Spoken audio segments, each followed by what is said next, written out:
पूरे ancient medieval world history को, जब सभी को आप कवर कर लेते हो, जब आप जनरल स्टडीज के बाकी पार्ट, पॉलिटी, इकोनॉमी सभी को कवर कर लेते हो, तब जब एग्जाम हॉल में जाते हो और आपके सामने पेपर रहता है तो फिर डेट्स आपको कुछ भी याद नहीं रहते। याद क्या रहता है? आपने जो एवोल्यूशन, डेवलपमेंट देखा है। अब यही क्वेश्चन है, पहले आप लोगों की तरफ से आंसर आना चाहिए। Mister Ankur, you have to be careful about the fact. जरा आप लोग देखिए, इस चॉइस को देखिए, और मैं आप लोगों को कुछ सेकंड का टाइम देता हूं। मेरे पास उतना वक्त नहीं है कि मैं बहुत समय तक आपको टाइम दे सकूं। जल्दी इस क्वेश्चन को सिलेक्ट करिए, जल्दी, क्विक।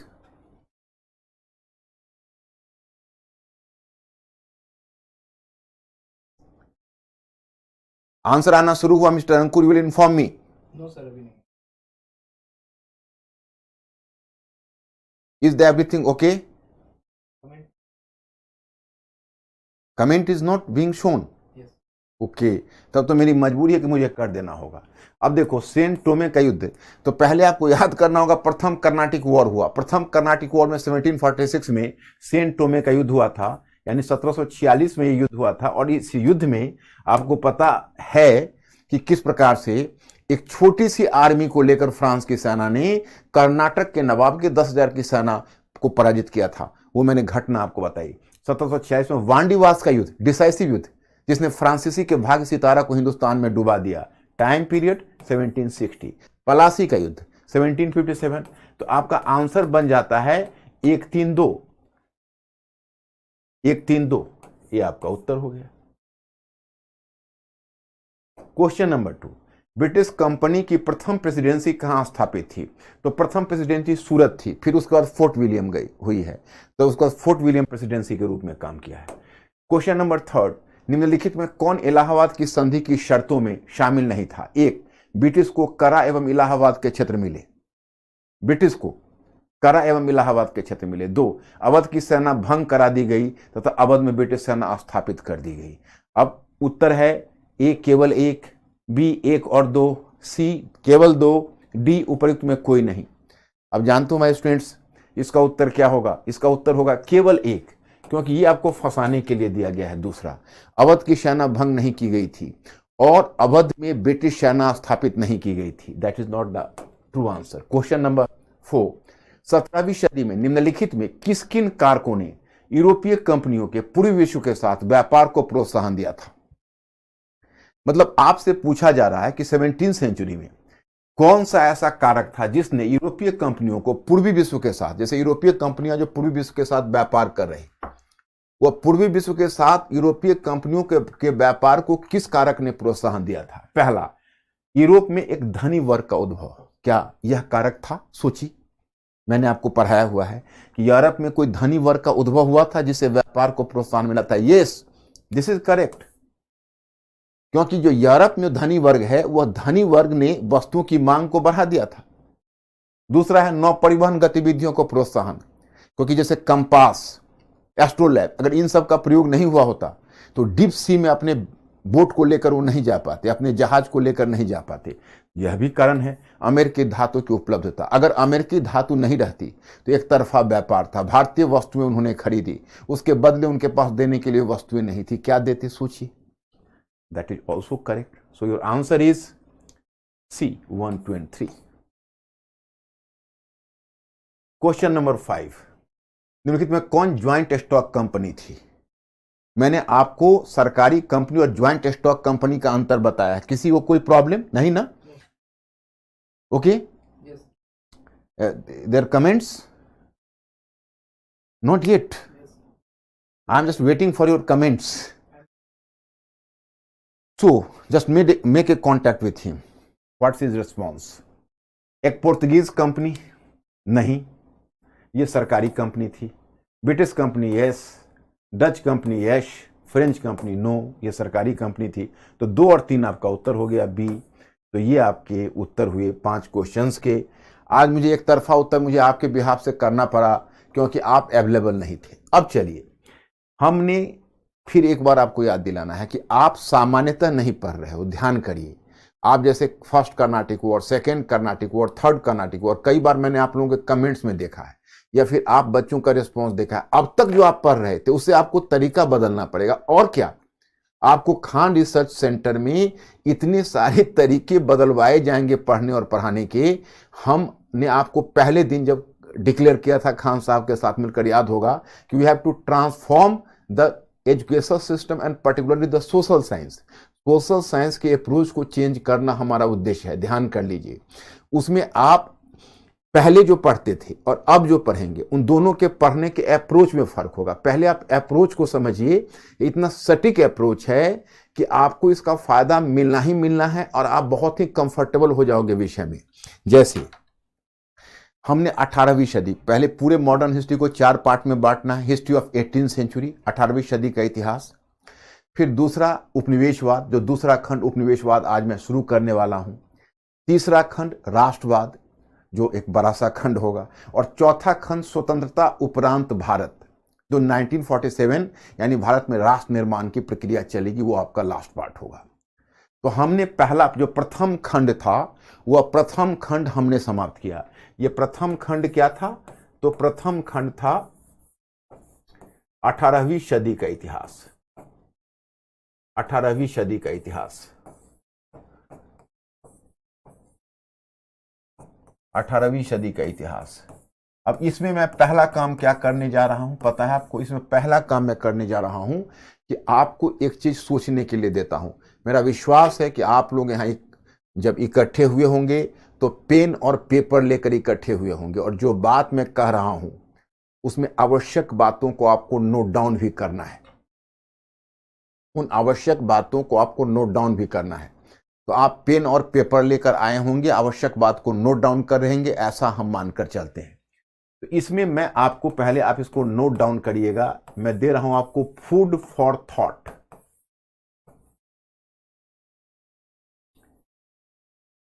फूड फॉर थॉट का मतलब है, ये आपका क्वेश्चन नहीं है, this is not the question. ये फूड फॉर थॉट है कि you have to be a thinking creature, आपको एक सोचने वाला प्राणी बनाना है।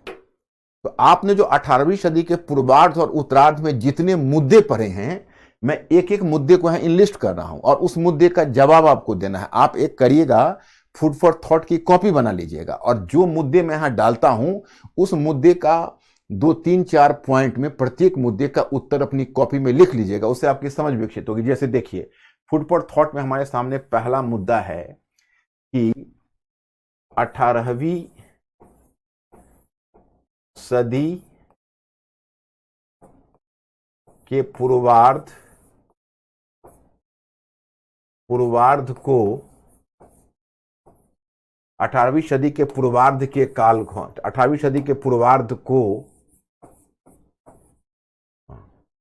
राजनीतिक विघटन का काल,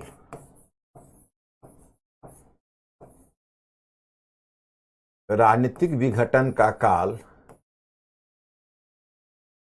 विघटन का काल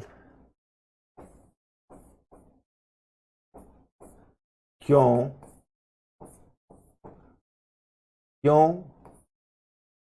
माना जाता है? पहले आप इस प्रश्न का जवाब दें, क्योंकि 18वीं सदी के पूर्वार्ध में मैंने आपको बताया कि 2 तरह का इतिहास लेखन है। एक परंपरागत विचार है जो मुगल साम्राज्य के विघटन पर आंसू बहाता है, कहता है कि मुगल साम्राज्य जैसा विशाल अजगर नहीं रहा, वह मर गया और उसकी जगह उसके कब्र पर छोटे छोटे राज्य आए और उन राज्यों के बीच आपस में एकता भी नहीं थी। जो बहुराज्य व्यवस्था है वो भारत के लिए बहुत घातक सिद्ध हुई और उसको वह यह बताते हैं। जैसे क्वेश्चन आंसर तो मैं आगे भी आपको करवाता रहूंगा, आज भी मैं एक मॉडल आंसर आपसे डिस्कस करूंगा। तो उसमें उन्होंने तर्क दिया कि देखो, जिसे आप 18वीं सदी का पूर्वार्ध कहते हो, उसमें एक मुगल साम्राज्य जैसा विशाल साम्राज्य नहीं रहा, उसके कब्र पर छोटे छोटे राज्य आए और इसलिए यह राजनीतिक विघटन का काल है। तो आप 2 पंक्ति में लिख देना, क्योंकि इसमें आपसे यह नहीं पूछा गया है। अगर यहीं पर देखो, मेंटली अलर्ट हो आप लोग, अगर यहीं पर वह यह पूछते कि क्या आप 18वीं सदी के पूर्वार्ध को राजनीतिक विघटन का काल मानते हैं, तब ये हो जाता आर्गुमेंटेटिव। तब आप यह भी कह सकते हो कि हाँ मैं मानता हूं, और अगर आप ऐसा कहते हैं कि मैं ऐसा मानता हूं तो आपको उसी प्रकार का तर्क देना होगा। या फिर आप ऐसा भी कह सकते हो कि नहीं मैं इसे नहीं मानता हूं, और अगर आप ऐसा कहते हो कि मैं इसे नहीं मानता हूं तो आपको अलग प्रकार का तर्क देना होगा। तो you have to just adopt the very different approaches to the different types of the questions, and you have to find out the nature of the question, whether the question is hypothetical or argumentative। Question hypothetical है या argumentative है, तो यह आपके लिए जानना बहुत ही आवश्यक है। ये क्वेश्चन हाइपोथेटिकल है, आपसे पूछा जाता है, मतलब ये स्टेटमेंट क्योंकि आपसे पूछा जाता है क्यों माना जाता है, आप कहेंगे इसलिए माना जाता है। अब दूसरा मुद्दा यहां पर आपको उभर कर आता है फूड फॉर थॉट में।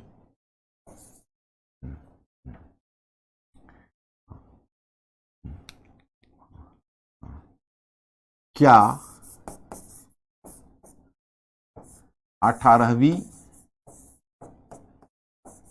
सदी के पूर्वार्ध में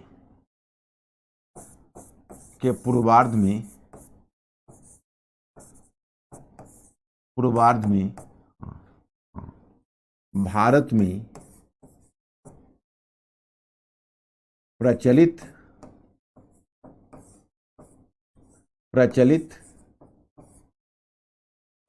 बहुराज्य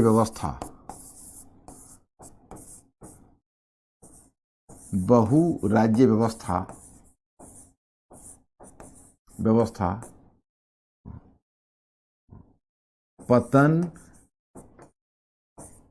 का द्योतक। देखो ये कठिन शब्द मैं दे रहा हूं, द्योतक का मतलब होता है प्रतीक, इसलिए मैं आपको ब्रैकेट में प्रतीक भी लिख देता हूं ताकि आपको कंफ्यूजन ना हो। लेकिन मेरी कोशिश होगी, मैं समझ रहा हूं कि आपके चूंकि स्टडी के सारे पैटर्न को चेंज करना है, तो you people have to be a bit conscious about the use of, or you can say the certain words as well, about the terminology you have to be more careful। आपको terms के बारे में ज्यादा careful रहना है, क्योंकि जब आप केयरफुल रहोगे तभी इसको समझ पाओगे।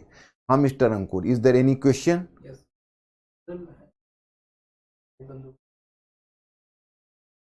कौन पूछ रहे हैं? सुजल, आपका जो प्रश्न है वो प्रश्न अभी के लिए कंटेक्चुअल नहीं है। अभी मैं 18वीं सदी के इतिहास में मैं आपको, देखो जो मैंने आपको पीडीएफ पहले भेजा है, कृपया आप वो पीडीएफ से क्वेश्चन ना पूछें, अभी आप उसमें मिसलीड कर जाओगे और आपका समय बर्बाद होगा।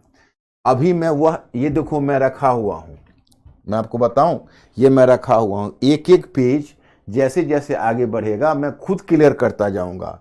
इसी में आपका अस्थाई बंदोबस्त मिलेगा, परंतु अस्थाई बंदोबस्त तक पहुंचने में हमें बहुत टाइम लगेगा। और महलवारी पद्धति तो आपको औद्योगिक चरण में सबसे पहली समस्या बच्चों है कि आप लोग धैर्य पूर्वक और हम पर पूरा भरोसा करके, पद्धति पर पूरा भरोसा करके आप लोग हमें 10 दिन समय दो। 10 दिन में, 10 डेज में मैं आप लोगों की सोच को, I will just try to transform your pattern of thinking, मैं आपको पैटर्न ऑफ थिंकिंग को ट्रांसफॉर्म करूंगा। लेकिन ऐसे अगर एक एक फूल को तुम खोजते रहोगे कि अस्थाई बंदोबस्त क्या है, महालवाड़ी क्या है, तब आपकी स्थिति किस इंसान की तरह हो जाएगी पता है? रात में पता चला कि 100 जुगनू पकड़ते हैं तो 1000 जुगनू फिर आसमान में उड़ रहे हैं, क्योंकि वो फूल चुनने से नहीं, हम पूरे बागीचे आपको देने जा रहे हैं। फूल चुनने से आपका काम नहीं चलेगा, आपको मैं पूरे स्ट्रक्चर के अंदर ला रहा हूं। इस स्ट्रक्चर में जब मैं आपको ये जो डायग्राम आप देख रहे हो, जिसका मैंने पीडीएफ आपको दिया है, इसमें मैं आपको अस्थाई बंदोबस्त आएगा। महालवाड़ी के लिए फिर हमको औद्योगिक चरण में जाना पड़ेगा, दूसरा चरण। इसलिए कृपया आप लोग आगे का प्रश्न ना पूछें और आप धैर्य के साथ पीछे देखते रहें। अरे निकी, कितनी बार पूर्वार्ध और उत्तरार्ध समझा चुका हूं, तुम लोग साइट पर रहते नहीं हो। साइट पर नहीं रहोगे तो कैसे समझोगे? फर्स्ट हाफ पूर्वार्ध, यानी अगर हम कहते हैं 18वीं सदी का पूर्वार्ध, इसका मतलब है 1701 से, क्योंकि जो सदी चलता है वो पीछे से काउंट होता है। तो 1701 है तो 18वीं सदी है। तो 1701 से लेकर 1750 तक हम आएंगे तो पूर्वार्ध है। 1750 के बाद 1851 से 1800 तक आएंगे तो उत्तरार्ध है। That is called second half. यही तो पूर्वार्ध और उत्तरार्ध है। और ये जैसे मैंने आज पूछा है, देखना कल यही क्वेश्चन फिर कल पूछा जाएगा।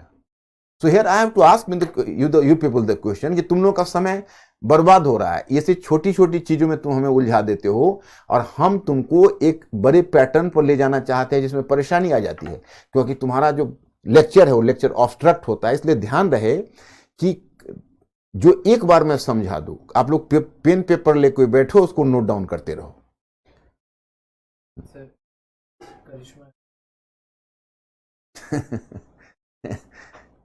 विघटन, डिसइंटीग्रेशन अंग्रेजी में बोलते हैं।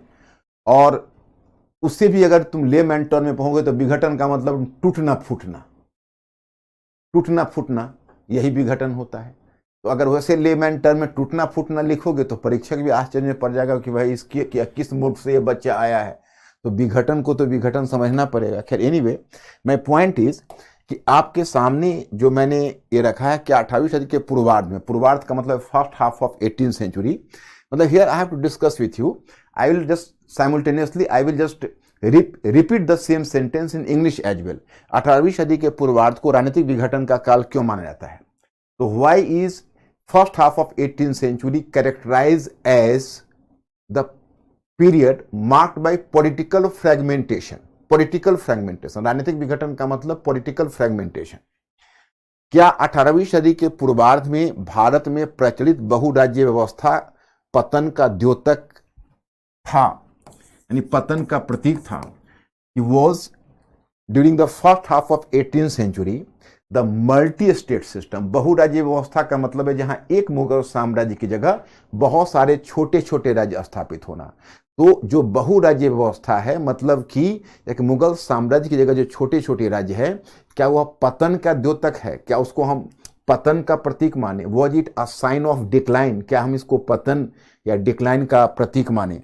तो इसमें मैंने आपको बताया कि जो दूसरा इतिहास लेखन का जो दूसरा दृष्टिकोण है वो इसको अस्वीकार करता है, कहता है कि देखो, भारतीय इतिहास में अधिकांश काल वही रहा जब छोटे छोटे राज्य रहे, साम्राज्य का काल तो बहुत कम रहा है। दूसरी बात यह है कि छोटे छोटे राज्य कुछ मायने में अच्छे होते हैं। क्यों? क्योंकि जो छोटे छोटे राज्य होते हैं वो अपने क्षेत्र में अच्छी सरकार देते हैं, मतलब वो अपने क्षेत्र में बढ़िया, जैसे मान लो कोई भी अगर शासन है तो दिल्ली आगरा से अगर वो जौनपुर में शासन कर रहा है तो उसका ध्यान तो दिल्ली और आगरा पर है, जौनपुर के बारे में तो सोचेगा नहीं, तो जौनपुर का तो विकास नहीं होगा। और अगर क्षेत्रीय राज्य है तो जौनपुर पर केंद्रित होगा, तो जौनपुर की प्रगति ज़्यादा होगी। फिर जो क्षेत्रीय राज्य होता है वो क्षेत्रीय साहित्य को प्रोत्साहन देता है, क्षेत्रीय भाषा को प्रोत्साहन देता है, क्षेत्रीय कला को सपोर्ट करता है, उसको समर्थन देता है, तो उससे क्षेत्रीय साहित्य और कला का ही विकास होता है। तो पहले ऐसा माना जाता था कि जो बड़े साम्राज्य होते हैं वो अच्छे होते हैं और जो छोटे छोटे राज्य हैं और जो कई राज्य हैं, अनेक राज्य होते हैं, वो पतन के का प्रतीक होते हैं, सिंबल ऑफ डिक्लाइन। मीन्स कि the big empire was the symbol of progress, symbol of progress, but the multi-state system and smaller states were the sign of political decline. So earlier it was widely believed, but now this view has been totally rejected. और अब माना जाता है कि नहीं, छोटे राज्य हैं वह भी अच्छे हैं क्योंकि क्षेत्रीय स्तर पर वो कला और साहित्य को प्रोत्साहन देते हैं और विकास को प्रोत्साहन देते हैं। तो पहला वाला जो फूड फॉर थॉट है, इस पर सोचना, 2 पंक्तियां इस पर लिखना, दूसरे वाले पर 2 पंक्तियां लिखना। अब तीसरा मुद्दा उठाता हूं।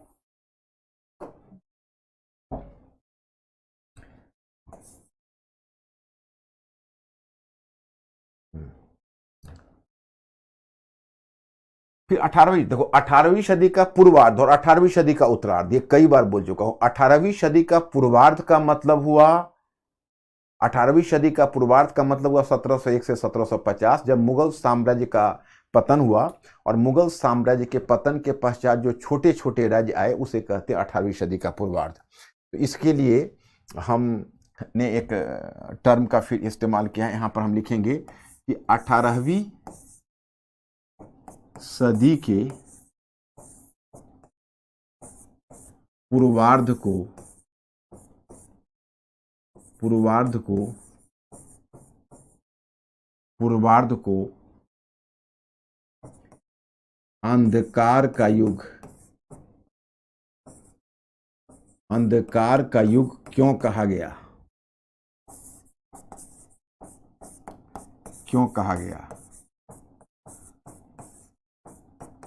Why was the first half of 18th century characterized as the dark age? Why was the first half of 18th century characterized as the dark age? तो सीधा उसमें बताना कि भाई इसको इसलिए कहा गया क्योंकि मुगल साम्राज्य की जगह कई छोटे छोटे राज्य आए, तो एक तरह से राजनीतिक उथल पुथल, माने कुछ विद्वानों का ऐसा मानना था कि इसे राजनीतिक उथल पुथल, मतलब उथल पुथल तो समझते होंगे, राजनीतिक उथल पुथल तथा राजनीतिक अराजकता कहते हैं एनार्की को। तो राजनीतिक उथल पुथल और अराजकता को प्रोत्साहन मिला, इसलिए इसको राजनीतिक विघटन अथवा पतन का काल कहा गया, अंधकार का युग। दूसरी तरफ इस काल में माना गया कि मुगल साम्राज्य भी आर्थिक संकट से ग्रस्त था, तो चूंकि साम्राज्य आर्थिक संकट से ग्रस्त था इसलिए भी इसको अंधकार का युग कहा गया। लेकिन क्या आप अंधकार का युग मानोगे? अगला प्रश्न मैं डालता हूं।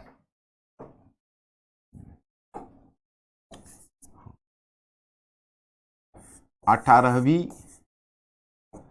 सदी के पूर्वार्ध को, Ankur are they okay? Do you observe their comments? Do they understand? 18वीं सदी के पूर्वार्ध को पूर्व आधुनिक काल,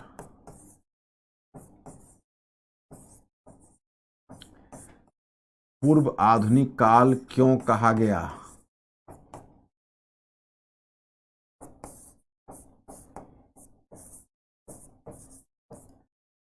पूर्व आधुनिक काल क्यों कहा गया? अब देखो, यहां पर अंधकार का युग है, यहां पर है पूर्व आधुनिक काल। जो पुराने हिस्टोरियन थे वो अंधकार का युग कहते थे, नए हिस्टोरियन कहते हैं नहीं, अंधकार का युग नहीं है, पूर्व आधुनिक काल है। क्यों? क्योंकि ठीक है मुगल साम्राज्य नहीं रहा, उसकी जगह उसके बहुराज्य व्यवस्था, मल्टी स्टेट सिस्टम कायम हुआ। लेकिन यह भी सही है कि इन राज्यों ने अपने अपने क्षेत्र में अच्छी सरकारें दे, they could just provide the good government in their respective regions. They definitely represented a progressive system. उन्होंने बहुत अच्छे प्रशासन किए, बहुत लोगों को विकास के लिए कार्य किया क्षेत्रीय स्तर पर। इसके बाद यह वही समय है कि जब यूरोप से बड़ी कीमती धातु सोने और चांदी आ रही है, भारत की तरक्की हो रही है, तो यूरोपीय कंपनियां कैश क्रॉप्स, नकदी फसल ला रहे हैं। They introduce the cash crops, and due to the cash crops you can say there was the expansion of agriculture in acreage, or you can say you will find here कि the different sorts of cash crops were in use। मतलब cash crops का बहुत ज़्यादा बढ़ोतरी हुई, इससे पूरे agrarian economy को, जो एग्रेरियन इकोनॉमी जो कृषि अर्थव्यवस्था है उसको प्रोत्साहन मिला। तो कुल मिलाकर ये प्रगति का काल है, तो उसको पूर्व आधुनिक काल अब कहा जाता है। सॉवरेनिटी का मतलब होता है कि आपके ऊपर कोई नियंत्रण ना हो और आप अपने आप में सर्वश्रेष्ठ हों। आप अगर स्वतंत्र रूप से शासन करने में सक्षम हो तो संप्रभु शक्ति हैं आप, इसलिए सॉवरेन शब्द का प्रयोग उसी में होता है। तो कुल मिलाकर आप देखते हो कि आप पूर्वार्ध को पूर्व आधुनिक काल क्यों कहा गया। अब नेक्स्ट वन आपका मुद्दा आता है कि मराठा मुगल साम्राज्य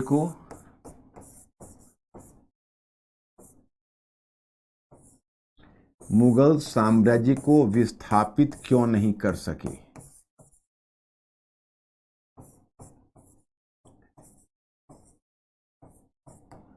विस्थापित क्यों नहीं कर सके? तो आप याद करिए, ये तो मैंने ऑलरेडी आपको करवाया हुआ है और हमने इसमें 4 पॉइंट्स आपको दिए हुए हैं। उनकी कमजोर वित्तीय व्यवस्था की बात की हुई है, उनके द्वारा जो मराठा परिसंघ है उनका आपस में प्रतिस्पर्धा है, उन्होंने आर्थिक विकास के लिए काम नहीं किया, संकट की घड़ी में भी संयुक्त मोर्चा नहीं बना पाए। तो कुल मिलाकर ये सारी बातें मैंने की है। तो इन 5 प्रश्नों का जवाब अगर तुम ढूंढ लोगे तो 18वीं सदी का पूर्वार्ध तुम्हारा कंप्लीट हो जाएगा। उसके अलावा तथ्य है उत्तराधिकारी राज्य कौन है, विद्रोही राज्य कौन है, तो ये सब आपको याद ही होगा, मुझे नहीं लगता कि इसमें आपको दिक्कत होगी। अब उत्तरार्ध से संबंधित मेरा प्रश्न इसी में होगा, जो मैं छठा प्रश्न करने जा रहा हूं वह यह होगा कि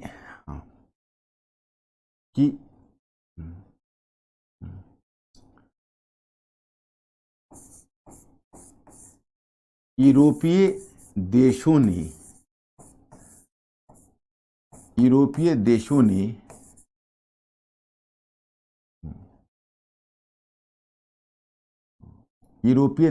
भौगोलिक खोज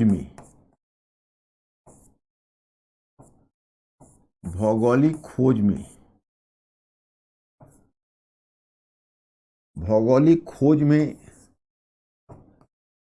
रुचि क्यों दिखाई?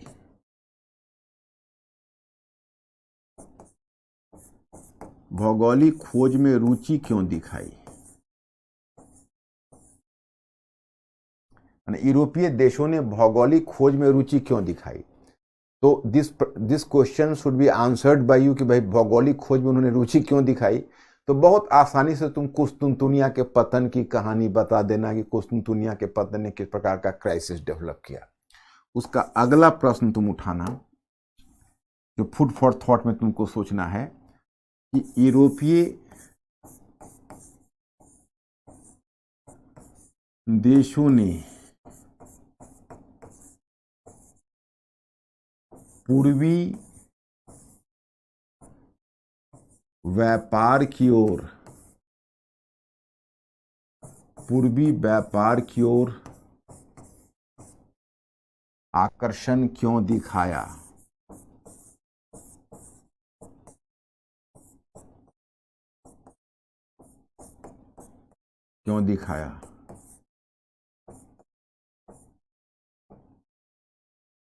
पूर्वी व्यापार की ओर आकर्षण क्यों दिखाया? तो अब इसमें आपको बेहतर ढंग से दिखाना है कि चूंकि उनको कुछ ऐसी विलासिता संबंधी सामग्रियों की जरूरत थी, जैसे आप मसाले देखते हो, जैसे तो इस तरह की सामग्रियों की जरूरत थी जो पूर्वी व्यापार के माध्यम से ही संभव था।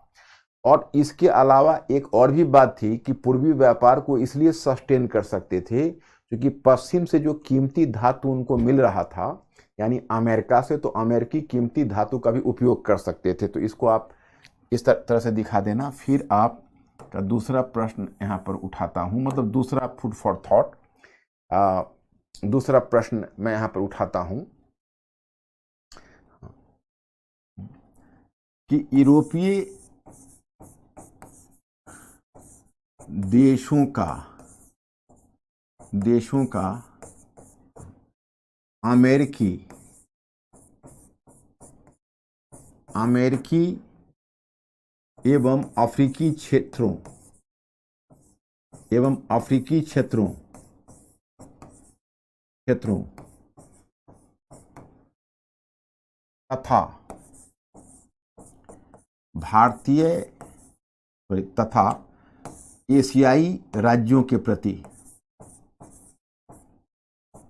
तथा एशियाई राज्यों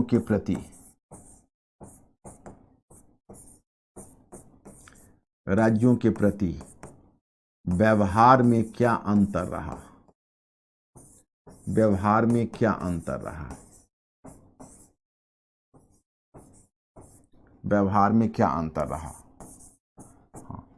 So how did European countries treat American and African region different from the Asian countries? Because they could treat, you can say, America and Africa civilly, just like they were dealing with the people just like animals.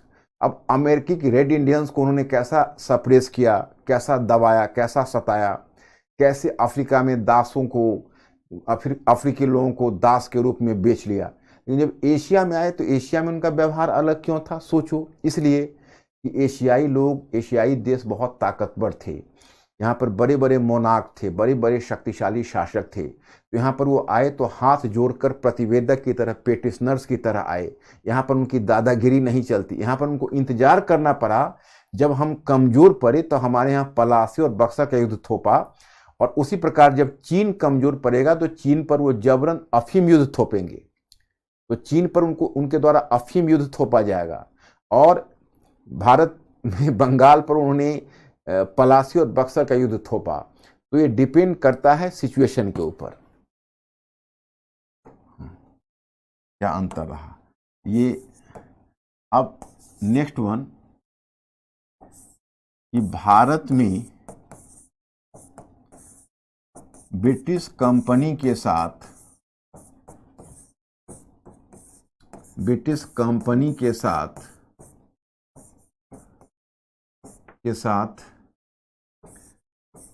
French company की ही प्रतिस्पर्धा क्यों हुई?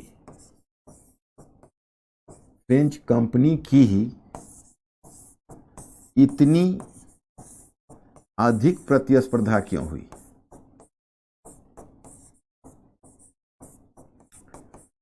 इतनी अधिक प्रतिस्पर्धा क्यों हुई? अब यहां आपको सूचना मिलती है कि चलो भारत में तो देखो अब तो वैसे ब्रिटिश फ्रेंच कंपनी भी थी, पोर्चुगीज कंपनी भी थी, डच कंपनी भी थी, लेकिन डच कंपनी के साथ भी प्रतिस्पर्धा हुई थी, पुर्तगीजों से भी संघर्ष हुआ था। लेकिन जितने बड़े पैमाने पर फ्रांसीसियों के साथ ब्रिटिश का मुकाबला हुआ उतना किसी दूसरी कंपनी से नहीं हुआ। क्यों नहीं हुआ? इसका कारण कहीं ना कहीं यूरोप की राजनीति में है, फ्रांस की ताकत में है। नेक्स्ट वन, मतलब हियर द क्वेश्चन इज कि why did the French company could work as a very formidable rival to the British company and why not other European companies? Means कि why did the French company work as the formidable rival, सबसे भयानक शत्रु, सबसे भयानक प्रतिस्पर्धी के रूप में फ्रांसीसी क्यों आए? नेक्स्ट वन मैं बताना चाहूंगा, कर्नाटक युद्ध ने फ्रांसीसी कंपनी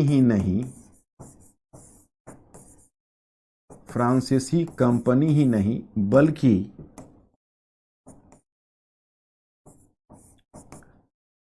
फ्रांसीसी साम्राज्य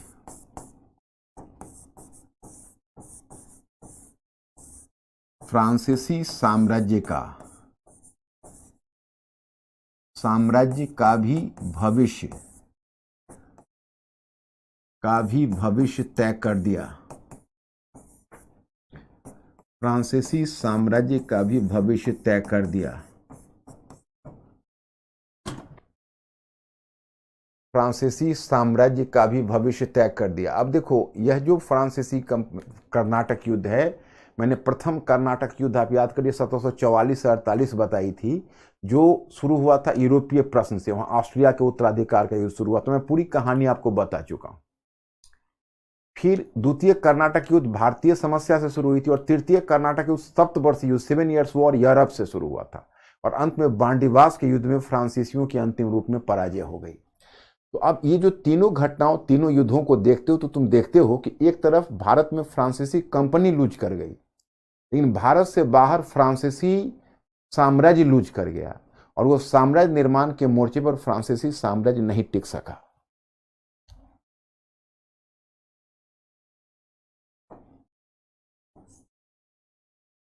नेक्स्ट वन प्रश्न है,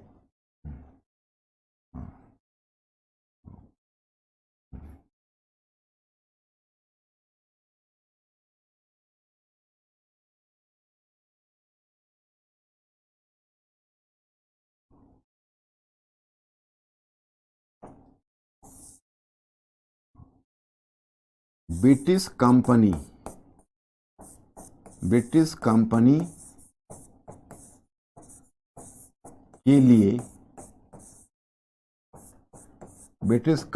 के लिए बंगाल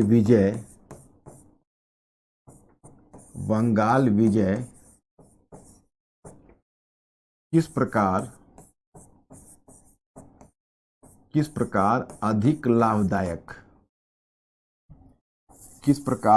अत्यधिक लाभदायक सिद्ध हुई? किस प्रकार अत्यधिक लाभदायक सिद्ध हुई?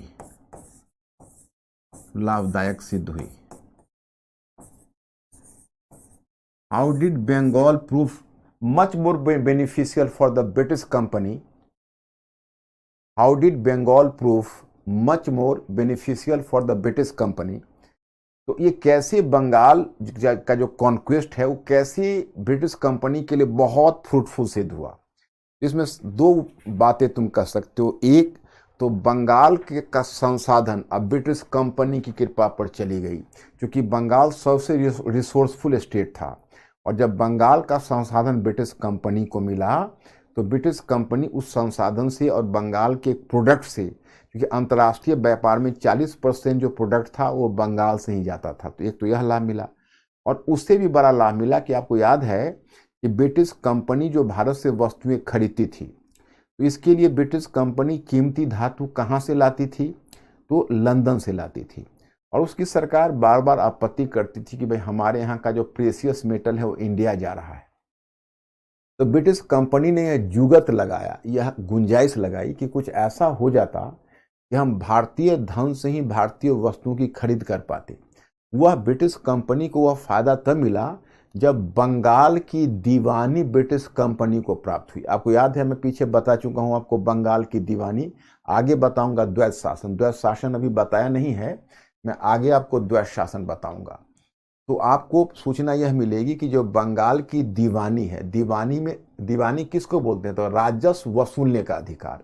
जैसे बंगाल में जो नवाब था उसको दो अधिकार थे, एक था सूबेदार। सूबेदार का मतलब है सामान्य प्रशासन, मतलब the nawab has to supervise the common administration, he has to maintain law and order, and he has to work for the development of Bengal as a whole as the administrator, but simultaneously he has to work as the tax collector as well, or the chief tax collector as well। तो उसको राजस्व का अधिकार भी नवाब के पास था और प्रशासन का अधिकार था। तो ब्रिटिश कंपनी को मुगल बादशाह शाह आलम द्वितीय ने जब बंगाल की दीवानी दे दी तो कंपनी बन गया राजस्व का सिरमौरे, मतलब head of the revenue collection. तो अब जो बंगाल से वो कलेक्शन करता तो वो उसमें से एक पैसा बचाकर उसी से भारतीय धन खरीदना शुरू कर देता।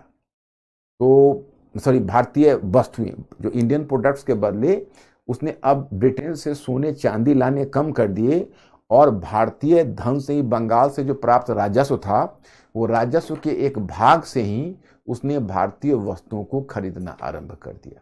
तो बंगाल विजय का ब्रिटिश कंपनी को इतना बड़ा लाभ मिला, इसको टेक्निकली निवेश कहा जाता है, इसी को इन्वेस्टमेंट भी कहा जाता है टेक्निकल टर्म में। तो उस टेक्निकल टर्म में जो निवेश कहा जाता है उसे समझना। तो ये मैं आपको बताना चाहता था कि यहाँ तक तुमको यह है, देखो ये है फूड फॉर थॉट। ये मतलब आई बिलीव दैट कि you people might have noted them down. It was essential for you to note it down. क्या क्या मुद्दे उठाए, कितने मुद्दे हुए, इस मुद्दे को मिस्टर अंकुर कल टाइप करवा के और मैं फिर आप लोगों को पीडीएफ भी इसका भिजवा दूंगा, कल पीडीएफ भी भिजवा दूंगा। और मैं कल और भी कई काम करने वाला हूं, मतलब कल एक बुक लिस्ट देने, अलग अलग आप बुक लिस्ट पूछते हो तो मैं कल एक बुक लिस्ट आपको देने वाला हूं। उसमें मैं बता दूंगा कौन कौन चैप्टर तक मैं इंडिकेट कर रहा हूं। तो that will be much helpful for you and you have to follow my advice, follow my instructions, and I am just going to provide you the book list as well tomorrow. Hindi English दोनों में दे दूंगा। ये class तो exclusive Hindi medium का है, जैसे फिर आपको इंग्लिश भी चलेगा, एक्सक्लूसिव इंग्लिश भी चलेगा।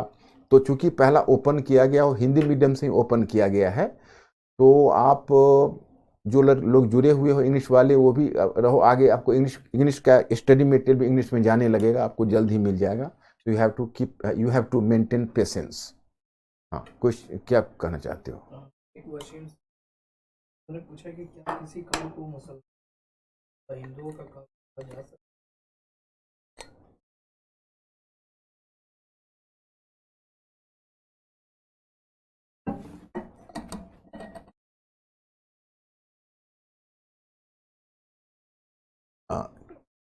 कौन है? वसीम जी। हाँ, वसीम जी, मैं पहले एक बात बताना चाहता हूं कि जब मैंने पहला क्लास लिया था तब आप मेरे क्लास में मेरे साइट पर मौजूद थे या नहीं, पहले यह बताइए। क्योंकि पहले क्लास में ही मैंने जेम्स मिल का इतिहास लेखन आप लोगों को बताया था, याद होगा। अभी भी आपके एनसीईआरटी की पुस्तक कक्षा 8 में है। आप कक्षा 8 के पहले चैप्टर को पढ़िए, एनसीईआरटी पुस्तक, आपको पता चल जाएगा। और उसमें मैंने पहला मुद्दा एनसीईआरटी पुस्तक में यही उठाया है। और उसमें मैंने जेम्स मिल के काल विभाजन की चर्चा की है कि जेम्स मिल ने भारतीय इतिहास को हिंदू काल, मुस्लिम काल और ब्रिटिश काल में बांटा था।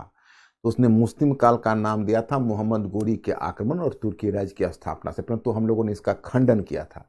तो प्लीज़ आप लोगों से फिर मैं प्लीज़ आप लोग मतलब बहुत बड़ी संख्या में इस चैनल से जुड़े हुए हो, तो इस तरह से अगर आप लोग मेंटली अलर्ट और कॉन्शियस नहीं रहोगे और एक ही क्वेश्चन को प्रत्येक दिन कोई ना कोई पूछोगे, तो तुम्हारा क्लास हर्ज होगा और मेरे मतलब लेक्चर से लाभ कम हो जाएगा। इसलिए इस बात का ध्यान रखना कि आज जैसे मैंने बताया है तो इसको फिर नोटिस करना है। अब ऐसा नहीं कि दूसरे दिन फिर दूसरा बच्चा फिर यही प्रश्न करे। आंसर जो ये आंसर नहीं है, देखो मैं पहले ही बता रहा हूं कि इसका हेडिंग होगा food for thought. Food for thought का मतलब है सोचने के लिए। जो मैं बार बार कह रहा हूं, मेरे हिंट को तुम लोग नहीं समझ पा रहे हो। जो आप यह समझते हो कि पढ़ के हम, जो आप तथ्यों का संचय करते हो पढ़ने का, वो पढ़ने का अवैज्ञानिक तरीका है। मैं आपको यह बताना चाहता हूं, जो हमारा तथ्य है वो तथ्य उदाहरण है, मुख्य हमारा कॉन्सेप्ट है, अवधारणा है, और मैं उसी लेवल पर आपको लाना चाहता हूं, तभी आप सोशल साइंस में प्रवीण हो पाओगे। क्योंकि आप जो यूनिवर्सिटी से पढ़ के आए हो या कॉलेज से पढ़ के आए हो या हो सकता है दूसरे संस्थान से पढ़ के आए होगे, तो वो सब तरीका जो है वो तरीका पुराना हो गया है। अब आपको क्या करना है कि नए तरीके से, जैसे मैं पढ़ा रहा हूं उस नए तरीके से बढ़ना है, तो आप बेटर कनेक्ट कर सकोगे। और मेरा जो पूरा उद्देश्य है उसको पहले स्पष्ट कर दूं कि आपको तथ्य से, मैं धीरे धीरे जो नॉलेज है, ज्ञान है, उसमें उसको हम पहले आपको तथ्य से समझ पर ले जाना चाहते हैं।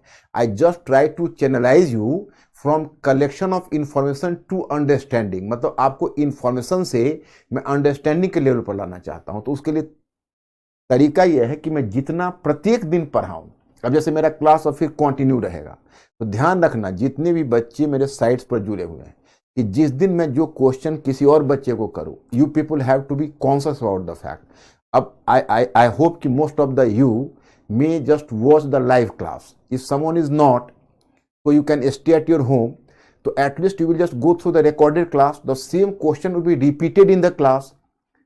So you have to be careful about the fact that if some student has been answered about a particular question, you have to take notice of the question so that you should not repeatedly ask the same question. इसके लिए सभी लोगों को mentally alert रहना है। तो मैं आपके यहाँ पर यह बताना चाहता हूं कि यह जो मैंने दिया हुआ है फूड फॉर थॉट, जैसे मैं प्रत्येक दिन जैसे 2 घंटे का लेक्चर लेता हूं और 2 घंटे आपको काम करवाता हूं, तो पहले जाके आपको रिवाइज करना है। पीडीएफ में पहले दे ही देता हूं, फिर रिवाइज करना है। कल मैं बुक लिस्ट दे देता हूं, उसके बाद तुम बुक में उसको फॉलो करोगे। फिर क्या करना है कि जैसे हमने जितना एक दिन में मैंने पढ़ाया और मेरा पीडीएफ आपके सामने रखा हुआ है, उस पर 15 मिनट डेली सोचना है। क्लास के अंत में 15-20 मिनट डेली सोचना है। इसका टॉपिक मैंने बताया है food for thought. Food for thought का मतलब हुआ कि 18वीं सदी के इतिहास पर हमने जितने भी हमने इशू बनाए हैं, शायद 9 या 10 होगा। जैसे पहला है ये और 6-5, मतलब लगभग 10 या 11 इशू इसमें होंगे। कल मैं इसको आपको टाइप करवा के भिजवा देता हूँ, पहले नोट डाउन करवा रहा हूँ, फिर पीडीएफ के फॉर्म में भिजवा देता हूँ, क्वेश्चन के साथ ही, मतलब सॉरी बुक लिस्ट के साथ ही। तो इस पर आप लोगों को सोचना है। उसी तरह से मैं जब दूसरा खंड कराऊंगा तो दूसरा खंड में भी आपको सोचना होगा। तो पढ़ने के साथ 3 विद्या करनी है, रीड, फील एंड थिंक। जो आप पढ़ते हो उसको फील करिए, तो कैसे 18वीं सेंचुरी में परिवर्तन हुआ, पूर्वार्ध में कैसे परिवर्तन हुआ, उत्तरार्ध में कैसे परिवर्तन हुआ, और फिर रीड के साथ फील करिए और फील के साथ थिंक करिए, तो मेरा उद्देश्य पूरा होगा। मैं केवल आपको तथ्य पढ़ाने नहीं आया हूं, मैं केवल कर्नाटिक वॉर का कारण और परिणाम पढ़ाने नहीं आया हूं। अगर यह पढ़ाना रहता तो मैं किसी स्टूडेंट को भी भेज देता, इतनी चीज तो भी आपको पढ़ा देता। और वैसे भी तुम देखोगे कि इस फील्ड में बहुत पढ़ा ही रहे। तो ऐसी सिचुएशन में मैं आपको तथ्य पढ़ाने नहीं आया हूं, मैं आपकी अंडरस्टैंडिंग डेवलप करने आया हूं, मैं आपकी सोच को बदलने आया हूं। तो पहले आप मेरे स्कीम को समझो। You can not evaluate my lecture on common parameters, नहीं तो आपको फिर धोखा हो जाएगा। कॉमन पैरामीटर से आप इन चीजों को नहीं देखो, आपको समझ विकसित करनी है। ओके, तो अब ये चीज हो गई। अब मैं आपको एक क्वेश्चन दिया था पिछले क्लास में, याद करो। तुम लोगों ने ट्राई किया कि नहीं? मैं फिर एक क्वेश्चन रखता हूं और बता देता हूं, आज जाके उस क्वेश्चन को घर पर लिखोगे तुम लोग। क्वेश्चन, पलासी के युद्ध में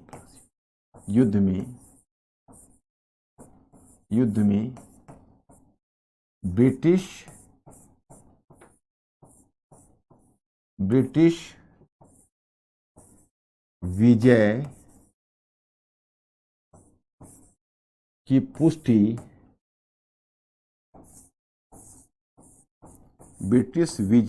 पुष्टि बक्सर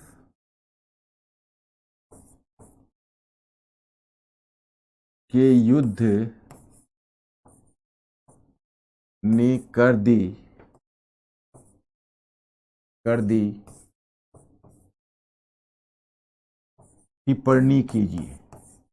टिप्पणी कीजिए।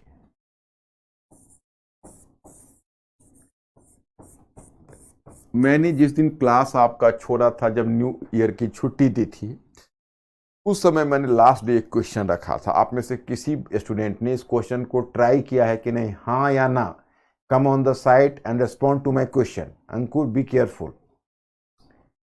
तो पहली बात तो मैं ये कहना चाहता हूं कि जब आपके सामने क्वेश्चन हो तो आपको पहला काम यह करना है कि क्वेश्चन की प्रकृति को पहचानना है।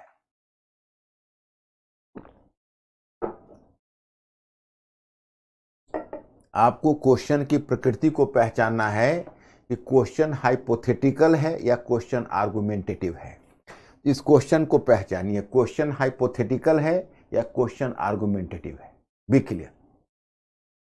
तो क्वेश्चन हाइपोथेटिकल है। आर्गुमेंटेटिव रहता तो रहता क्या ऐसा कर दी, क्या ऐसा हुआ, या समालोचनात्मक परीक्षण कीजिए, विवेचन कीजिए, तब वो कहलाता है आर्गुमेंटेटिव क्वेश्चन। आर्गुमेंटेटिव क्वेश्चन में पहले हमें स्टैंड लेना पड़ता है, फिर उसका उत्तर लिखना पड़ता है। जो हाइपोथेटिकल क्वेश्चन है उसमें उसी स्टेटमेंट को इलेबोरेट का मतलब विस्तार करके उसको विचार और उदाहरणों से हमें समझाना पड़ता है, विचार और उदाहरण से उसको परिपुष्ट करना पड़ता है। तो अब देखो, ये जो प्रश्न है, यह इसका उत्तर अगर आपको लिखना है, क्या लिखा है सभी ने? सभी ने लिखा है मोस्टली। आहा, वेरी गुड, वेरी गुड। तो अब अगर तुमने ट्राई किया था तो तुम मेरे सामने आ जाओ और बताओ कि इसको किस प्रकार से ट्राई किया था। जैसे एक जो सबसे मुख्य बिंदु लिखना था, जैसे क्वेश्चन जब लिखते हैं उत्तर, तो पहले कोशिश करनी चाहिए कि थेसिस। तो थेसिस में तुम यह लाइन, थेसिस का मतलब जो पहला स्टेटमेंट दे देते कि आप उसमें यह करते कि भाई पलासी, जैसे पहला इंट्रोडक्शन का, जैसे कोई क्वेश्चन लिखना हो तो एक इंट्रोडक्शन का पंक्ति होना चाहिए। तो इंट्रोडक्शन की पंक्ति में हम लिख सकते हैं, आप लोग मेरी बात को सुनना, क्योंकि आप अगर चाहो तो ये जरूरी नहीं है कि मैं बोर्ड पर उधर घूम के अगर सारे उत्तर को लिखना शुरू करूं तो आपके लिए थोड़ा बोरिंग हो सकता है। मैं आपके फ्रंट में ही बैठा हुआ हूं। हाइपोथेटिकल क्वेश्चन है ना? Very good, very good. तुम लोग बहुत कुछ समझ रहे हो। तुम लोग अगर समझते हो तो थोड़ा मुझे भी अच्छा लगता है, क्योंकि मेरी कोशिश यही कि तुम लोगों की अंडरस्टैंडिंग डेवलप हो। और मेरा विश्वास है, तुम लोग भरोसा रखो, 10 दिनों में तुम लोग की सोच को बदल दूंगा, पढ़ने का तरीका बदल दूंगा। Give me the 10 days only. Okay?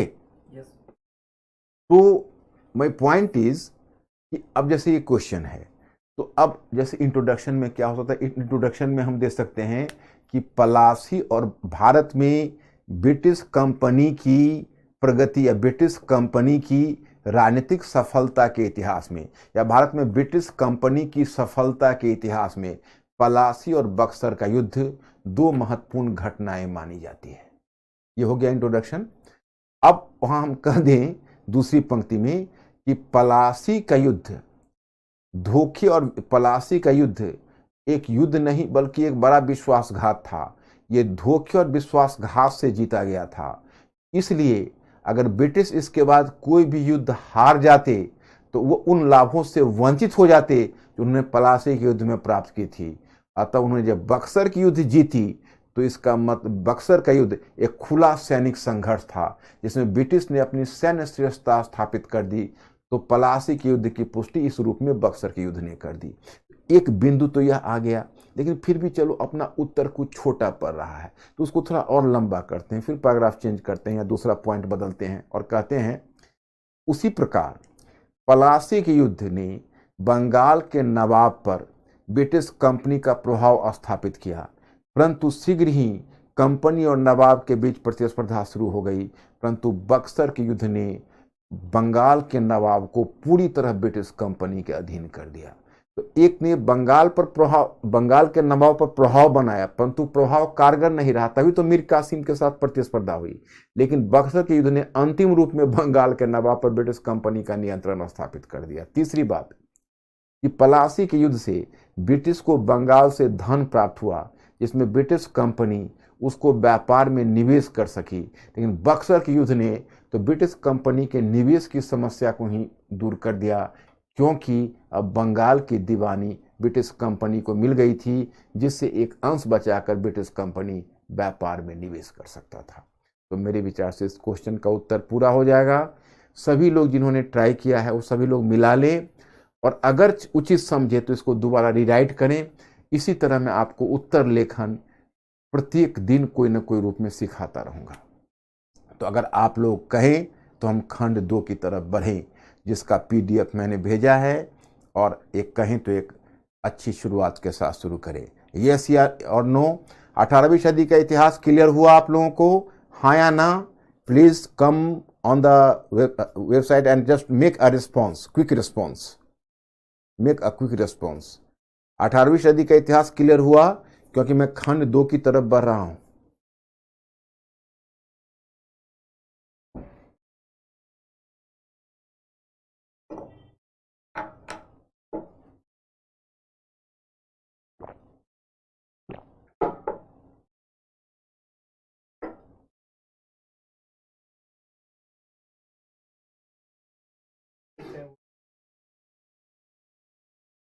Very good Ankit, very good, well done, well done.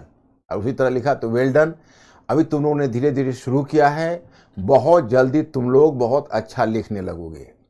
और उसके बाद फास्ट रीडिंग का तुम लोगों को कोर्स कराया जाएगा। फास्ट रीडिंग, कैसे फास्ट रीडिंग की जाती है, कैसे फास्ट राइटिंग की जाती है। अभी तो बस हमने एक शुरू किया है, लेकिन इस शुरुआत के बाद आपको बहुत कुछ चीज़ें सीखने का मौका मिलेगा। तो चलिए अब आते हैं 18वीं सदी के उत्तरार्ध पर। देखो, कई बार जैसे मैंने किसी एक बच्चे का कमेंट देखा कि जब मैं PDF आपको भेजता हूं तो मैं जानबूझ के PDF का जो पूरा जो पेज होता है वो जानबूझ के मैं पूरा पढ़ के नहीं सुनाता, वो बोरिंग चीज आपके लिए हो जाएगी। मैं चूंकि मेरे को सब याद ही है पूरी कहानी, तो मैं उससे पूरी कहानी बता देता हूं। मैं मान के चलता हूं कि वो PDF का जो पेज पढ़ा होगा तो मेरा लेक्चर और मेरे समझाने के बाद वो PDF के पेज को जरूर समझेगा। लेकिन फिर भी मैं PDF के प्रत्येक पेज को चेक कर लूंगा, उसमें अगर कोई टेक्निकल चीज रहेगी तो मैं जरूर अलग से बता दूंगा ताकि आप लोगों को कोई असुविधा ना हो। लेकिन आप लोगों को, मुझे लगता है कि आप लोगों को भी अच्छा नहीं लगेगा कि मैं पेज का पेज पढ़ता चलूं। तो चलिए पहले हम आते हैं उपनिवेशवाद का प्रथम चरण। जैसे खंड 2 है और उपखंड 1 है। उपखंड 1 है, खंड 2 है और उपखंड 1 है। अब देखिए, पहले मेरा स्कीम समझिए। अगर मेरा स्कीम नहीं समझेंगे तो मेरा पूरा ऑब्जेक्टिव डिफीटेड हो जाएगा, ध्यान रखना। और क्वेश्चन आगे से मत पूछना, अस्थाई बंदोबस्त, महलवारी, रैयतवारी, ये सब मत पूछना, ये सब हम शीशे की तरह साफ कर देंगे। क्वेश्चन जब भी पूछना तो पीछे से पूछना। देखो, खंड 2 उपखंड 1, ओके।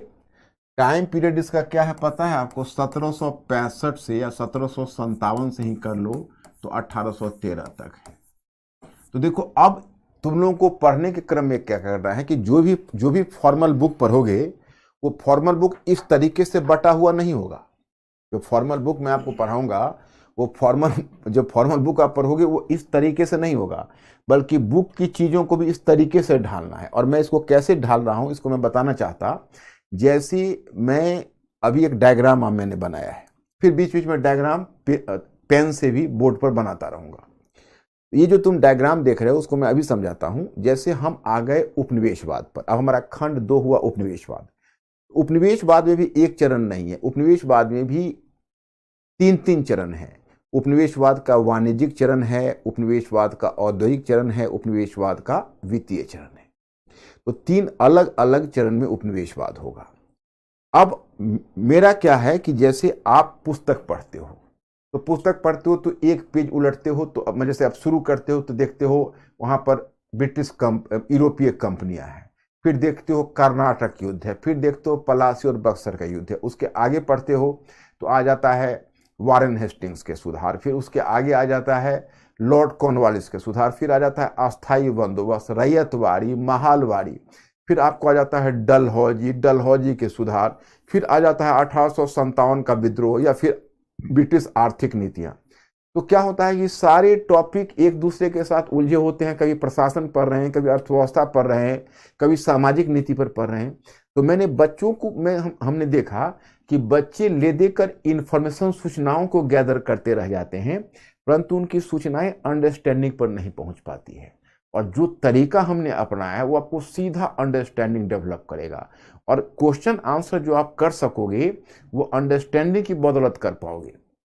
आप क्वेश्चन आंसर कभी भी इंफॉर्मेशन की बदौलत नहीं कर पाओगे, ध्यान कर लेना। तो you people have to develop the understanding first. Mister Ankur, have you to ask something? Writing बहुत अच्छा लग रहा है। Well done Nikhil, well done. तुमको मैं राइटिंग, तुम लोगों को मैं डेली बेसिस पर सिखाता रहूँगा और आप लोग राइटिंग में बहुत कंफर्टेबल हो जाओगे। मैं ऐसे ऐसे लोगों को राइटिंग सिखाया है मैंने अपने लाइफ में जो कभी राइटिंग की नहीं है। तो राइटिंग करने का मुझे बहुत, राइटिंग करवाने का बच्चों का मुझे बहुत लंबा और बहुत अच्छा एक्सपीरियंस है। मैं तुम लोगों को बिल्कुल ही राइटिंग सिखा दूंगा। तो मैं आपको बता रहा हूँ अब हमने कैसे इसको स्कीम किया है। तो हमने इसको दूसरा खंड उपनिवेशवाद को बांटा है और उपनिवेशवाद में भी 3 चरण है। तो firstly I have to make you clear कि उपनिवेशवाद है क्या, पहले इसको समझिए। तो मैं एक डायग्राम पर बाद में आता हूं, पहले मैं आपको यह समझाता हूं कि उपनिवेशवाद है क्या। तो देखिए, जैसे अगर कोई एक देश किसी दूसरे देश पर कब्जा कर लेता है, ओके, और फिर उस देश की अर्थव्यवस्था का दोहन अपने हित के लिए करना शुरू करता है, तो उपनिवेशवाद हो जाता।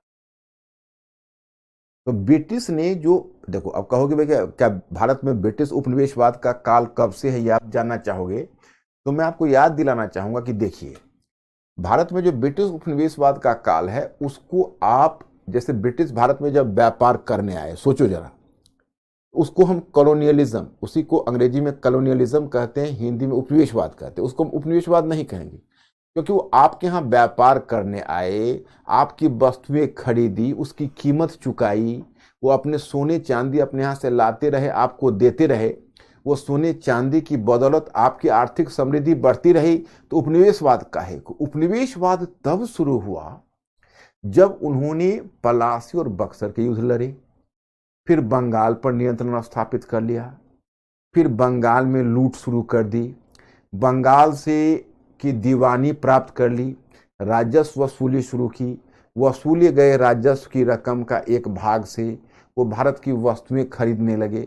अब बताओ, पैसा भी भारत की, वस्तुएं भी भारत की, और हमारे यहाँ से जो वस्तुएं ले जा रहे थे उसके बदले हमें कुछ दे नहीं रहे थे, और उन वस्तुओं का निर्यात करके जो मुनाफा आता था, वो कंपनी तो ज्वाइंट स्टॉक कंपनी थी, तो उसके बहुत सारे शेयर होल्डर्स थे, तो कंपनी के शेयर होल्डर्स में वह बट जाती थी। अब आप ही बताओ, ये तो हुआ लादे दे लदवा दे, और लादने वाले को भी साथ भेज दे, पैसा भी अपना ही खर्च हो रहा है, वस्तुएं भी अपनी ही जा रही है। तो ये हो गया उपनिवेशवाद।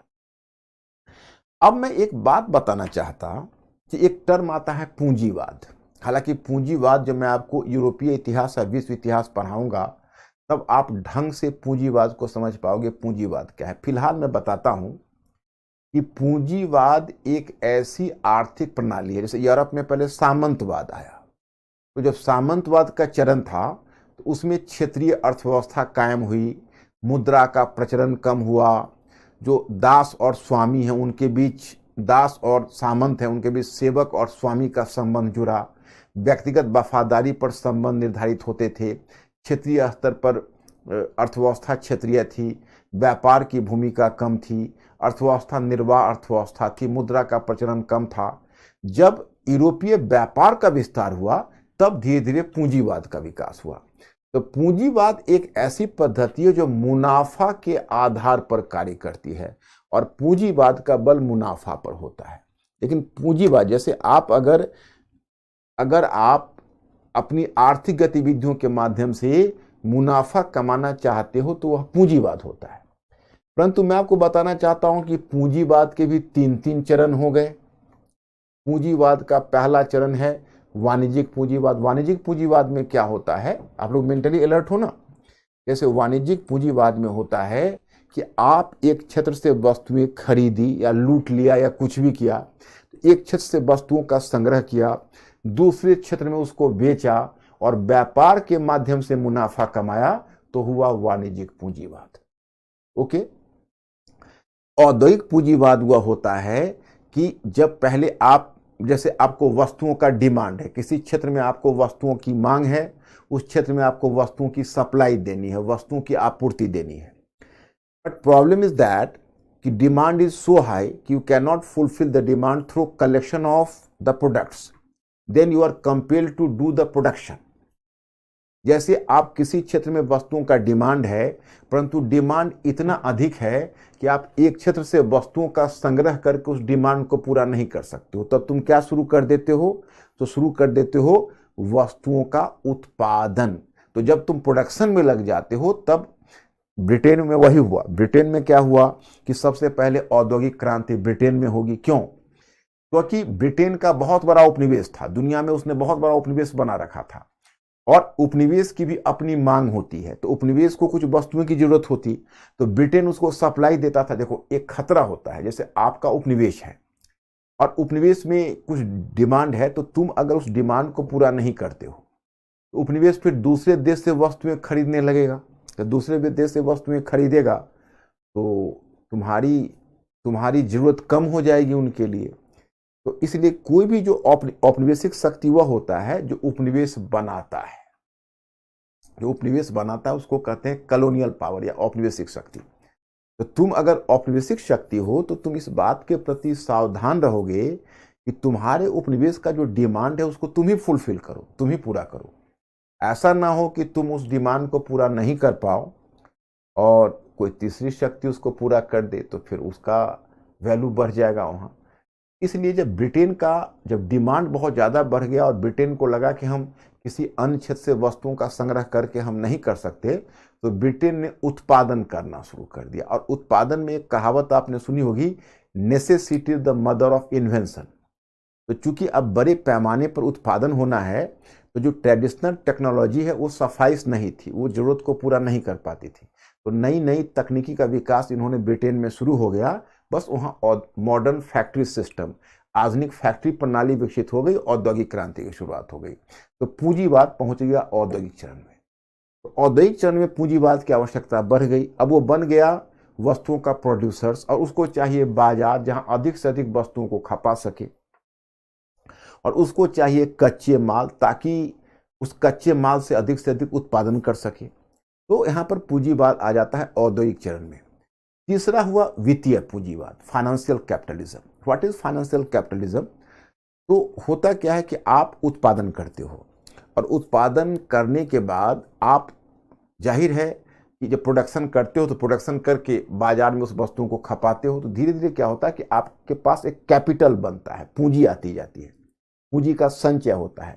यानी उसको कहोगे आप collection of capital, accumulation of capital. तो एक्यूमुलेशन ऑफ कैपिटल, तो आपके कैपिटल का एक्यूमुलेशन हुआ। तो अब कैपिटल का एक्यूमुलेशन हुआ तो आपकी कोशिश यह है इस कैपिटल को हम कहाँ निवेश करें, माने where to invest this capital, ताकि हमें उस कैपिटल पर मुनाफा ज्यादा मिले। तो आप उस पूंजी को अन्यत्र क्षेत्र में कई क्षेत्रों में लगाते हो, उसी को कहते हैं वित्तीय पूंजीवाद। जब आप पूंजी से पूंजी कमाने लगते हो, पूंजी पर इंटरेस्ट लेकर जब मुनाफा अर्जित करने लगते हो, तब तो वो कहलाता है वित्तीय पूंजीवाद। जब मैं समझा पाया आपको पूंजीवाद, अब समझिए जो मातृदेश या महानगरीय राज्य, अब कहोगे मातृदेश या महानगरीय राज्य क्या है, बताता हूं।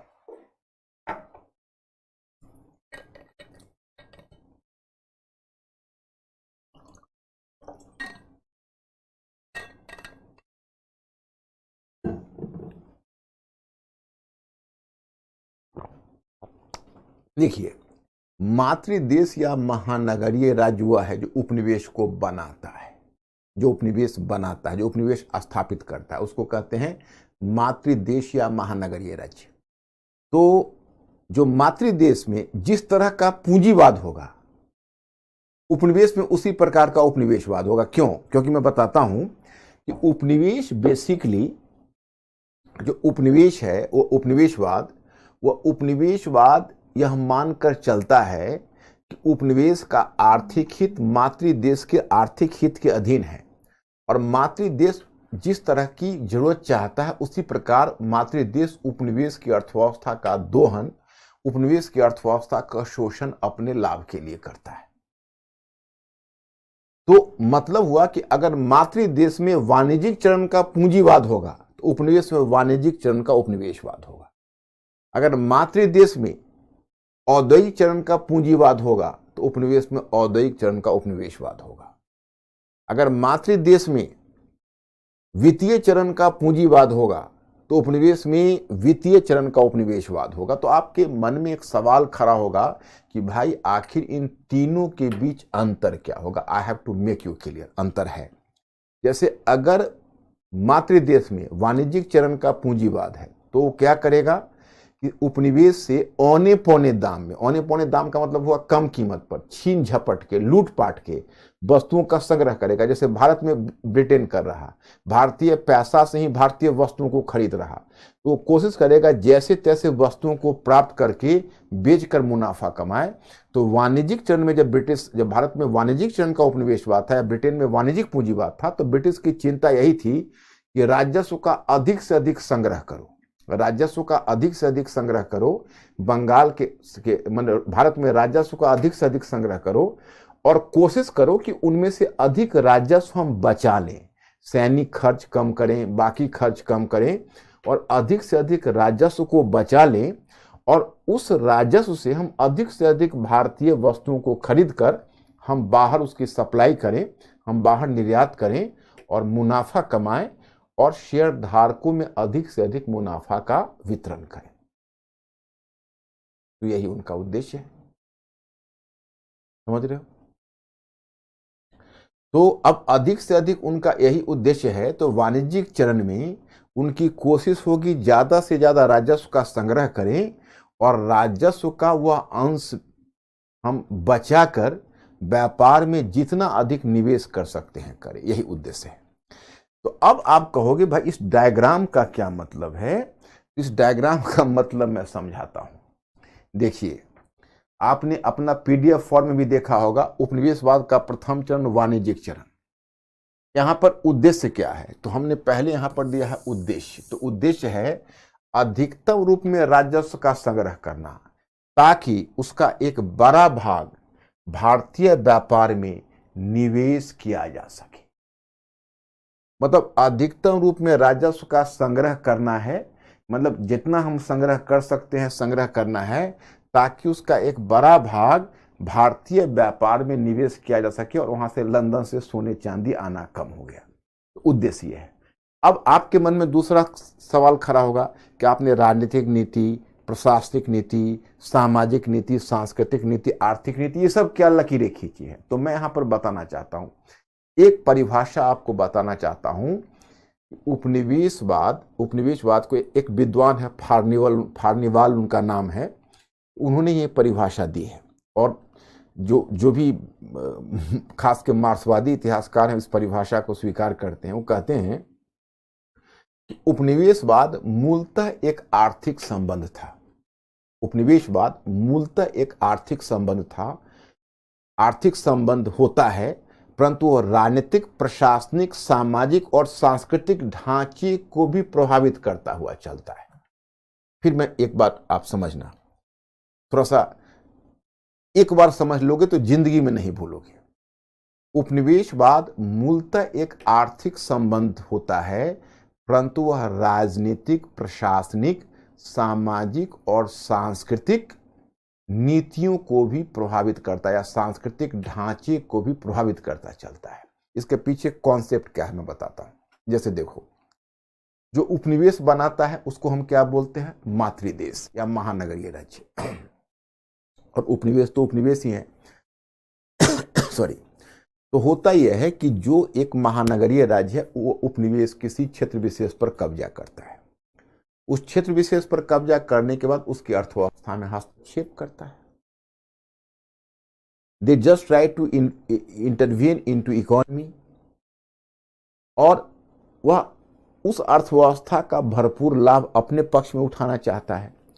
तो देखो, अगर किसी क्षेत्र पर तुम कब्जा करोगे तो वहां पर एक व्यवस्था कायम करनी पड़ेगी। व्यवस्था कायम करने के लिए नीति बनानी पड़ेगी। तुमको राजनीतिक नीति बनानी पड़ेगी, प्रशासनिक नीति बनानी पड़ेगी, सामाजिक नीति बनानी पड़ेगी, सांस्कृतिक नीति बनानी पड़ेगी। और जब यह नीति बनाओगे तभी तुम वहां पर शासन कर पाओगे और नियंत्रण रख पाओगे, और जब नियंत्रण रख पाओगे तभी आर्थिक दोहन कर पाओगे। इसका मतलब है कि तुम्हारा जो उस संबंधित देश या राज्य से संबंध है वह मूलतः आर्थिक संबंध है। उस देश या राज्य से जो आपका संबंध है वह मूलतः आर्थिक संबंध है। संबंध आर्थिक है, लेकिन आप देखते हो कि उसे राजनीतिक ढांचे पर, सामाजिक ढांचे पर और सांस्कृतिक ढांचे पर भी प्रभाव पड़ता चलता है। मतलब नियंत्रण तो आपका राजनीतिक ही होगा, लेकिन वो आपके सामाजिक ढांचे को भी, सांस्कृतिक ढांचे को भी, प्रशासनिक ढांचे को भी प्रभावित करेगा, क्योंकि आप उस क्षेत्र में अर्थव्यवस्था के दोहन के लिए गए हो और दोहन के लिए नियंत्रण बनाते हो। तो जो नीति बनाते हो वह आर्थिक हित के कारण बनाते हो। इसका मतलब है कि आपकी राजनीतिक नीति आपकी आर्थिक नीति से स्वतंत्र नहीं है, आपकी सामाजिक नीति आपकी आर्थिक नीति से स्वतंत्र नहीं है, आपकी सांस्कृतिक नीति आपकी आर्थिक नीति से स्वतंत्र नहीं है।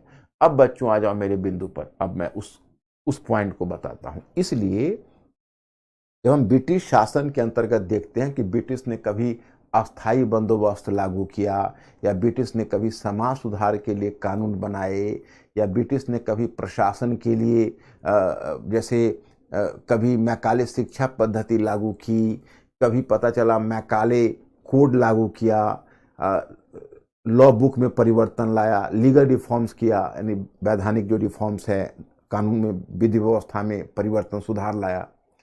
तो हमें ये देख के एक्साइटेड नहीं होना चाहिए कि आहा ब्रिटिश हमारा बहुत भला कर रहा है। हमें ये सोचना चाहिए कि इसे ब्रिटिश का कौन सा औपनिवेशिक हित सध रहा है, इसे ब्रिटिश का कौन सा आर्थिक हित सध रहा है। क्योंकि ब्रिटिश अगर भारत में मुस्कुराए भी तो मुस्कुराहट के पीछे भी कोई ना कोई औपनिवेशिक हित है, कोई ना कोई औपनिवेशिक इंटरेस्ट है, कॉलोनियल इंटरेस्ट है उनका। कॉलोनियल इंटरेस्ट है, उसी से उनकी नीतियां परिचालित होती है। वैसे देखो, जहां तक विचारधारा का सवाल है तो ब्रिटिश ने यह क्लेम किया कि देखो भाई, एक नई विचारधारा जो ब्रिटेन में आई उस कारण से भी हमारे सोच में परिवर्तन आया और हमने सुधार किए। हम लोग मानते हैं देखो विचारधारा का भी प्रभाव है, मैं कंप्लीटली डिनाई नहीं करता हूं, लेकिन तुमने जो नीतियां बनाई, सुधार किए, चाहे वो सामाजिक नीति हो, प्रशासनिक नीति हो, उसमें विचारधारा से भी ज्यादा महत्वपूर्ण है तुम्हारा औपनिवेशिक हित। ये हम लोग सिद्ध करते हैं।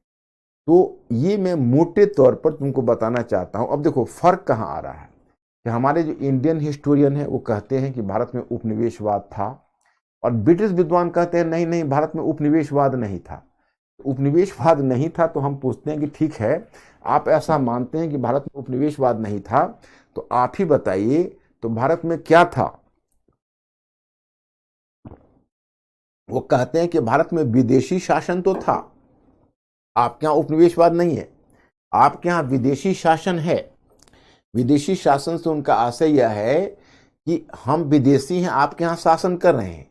लेकिन अगर हम वो ऐसा मान लेते कि उपनिवेशवाद है तो मानना तब उनको स्वीकार करना पड़ता कि आप भारत का आर्थिक रूप से लूटने आए हैं, इसलिए आप यहाँ हैं। तो वो ये कहते हैं नहीं, हम लूटने नहीं आए हैं, हम आपका भला करने आए हैं। हमारा शासन तो है परंतु हम लूटने नहीं आए हैं। हम लोग बोलते हैं झूठ मत बोलिए, आप लूटने आए हैं। तो हम लोग सिद्ध करते हैं कि उपनिवेशवाद है। तो अब थोड़ा तुम्हारा रिस्पॉन्स पता चले कि यहाँ तक कुछ समझे या कोई दिक्कत, तो फिर मैं आगे बढ़ूँ और तब ये डायग्राम के सहारे और फिर कंटेंट के सहारे आगे बढ़ते। Mister Ankur, just try to enlist their response.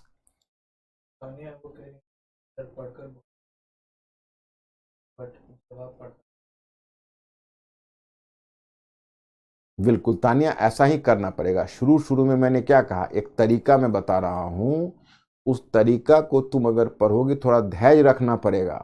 अगर थोड़ा सा धैर्य रखोगे, जैसे मैं अभी आपको जो बातें बताई वो मोटे तौर पर क्या है कि देखो, पहले तुमको समझना पड़ेगा उपनिवेशवाद है क्या। कोई पूछे कि भाई what is colonialism, you will just explain him कि in fact colonialism is a system in which a metropolitan state used to have control over a colony in order to exploit its economy।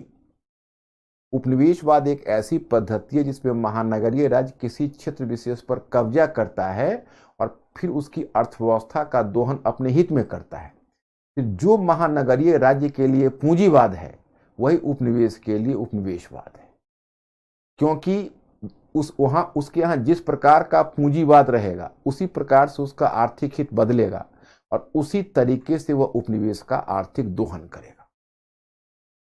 तो अभी जो हम लोग उपनिवेशवाद का प्रथम चरण है, यह वाणिज्यिक चरण है। इस चरण में ब्रिटिश का उद्देश्य है कि भारत से हम अधिक से अधिक राजस्व की वसूली करें और अधिक से अधिक राजस्व की वसूली करके हम उसका व्यापार में निवेश करें और व्यापार में निवेश करके हम मुनाफा कमाएं। तो वो चाह रहा है कि हम मतलब राजस्व की ज़्यादा से ज़्यादा वसूली करके उस राजस्व को बचाकर व्यापार में निवेश करें। तो यहाँ तक तो फर्स्ट पॉइंट मैंने आपको क्लियर किया। हाँ, ये ओके है सभी? मैंने सभी लोग समझ रहे हैं? Okay, very good. और दूसरा पॉइंट क्लियर करूंगा कि इसी में जो फार्नीवाल नामक एक विद्वान है, उससे मैं बड़ा इंप्रेस हुआ। उसने कहा कि देखिए, उपनिवेशवाद मूलतः होता है आर्थिक संबंध, परंतु राजनीतिक, प्रशासनिक, सामाजिक, सांस्कृतिक नीति को प्रभावित करता है।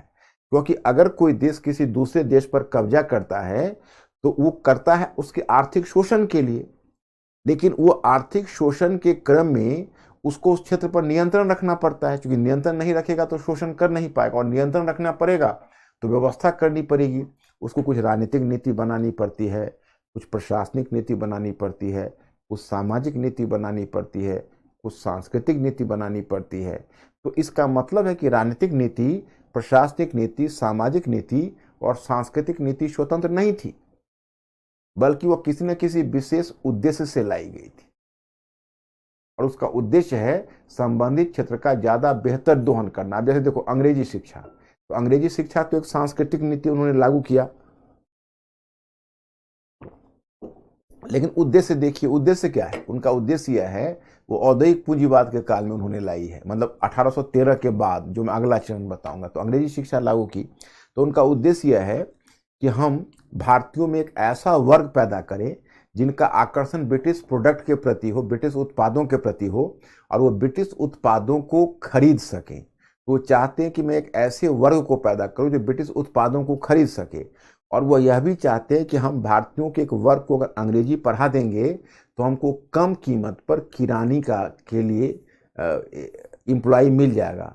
क्योंकि अगर हम उसको पढ़ा देते हैं तो किरानी के तौर पर हमें एम्प्लॉय मिलता रहेगा और बहुत कम कीमत पर मिलता रहेगा। तो यह भी उनका उद्देश्य है। इस प्रकार से उन्होंने उस नीति का अवलंबन किया है। So I think my students, are you clear? अब दूसरा, जैसे रेलवे का विकास किया, तो रेलवे का विकास उन्होंने किया।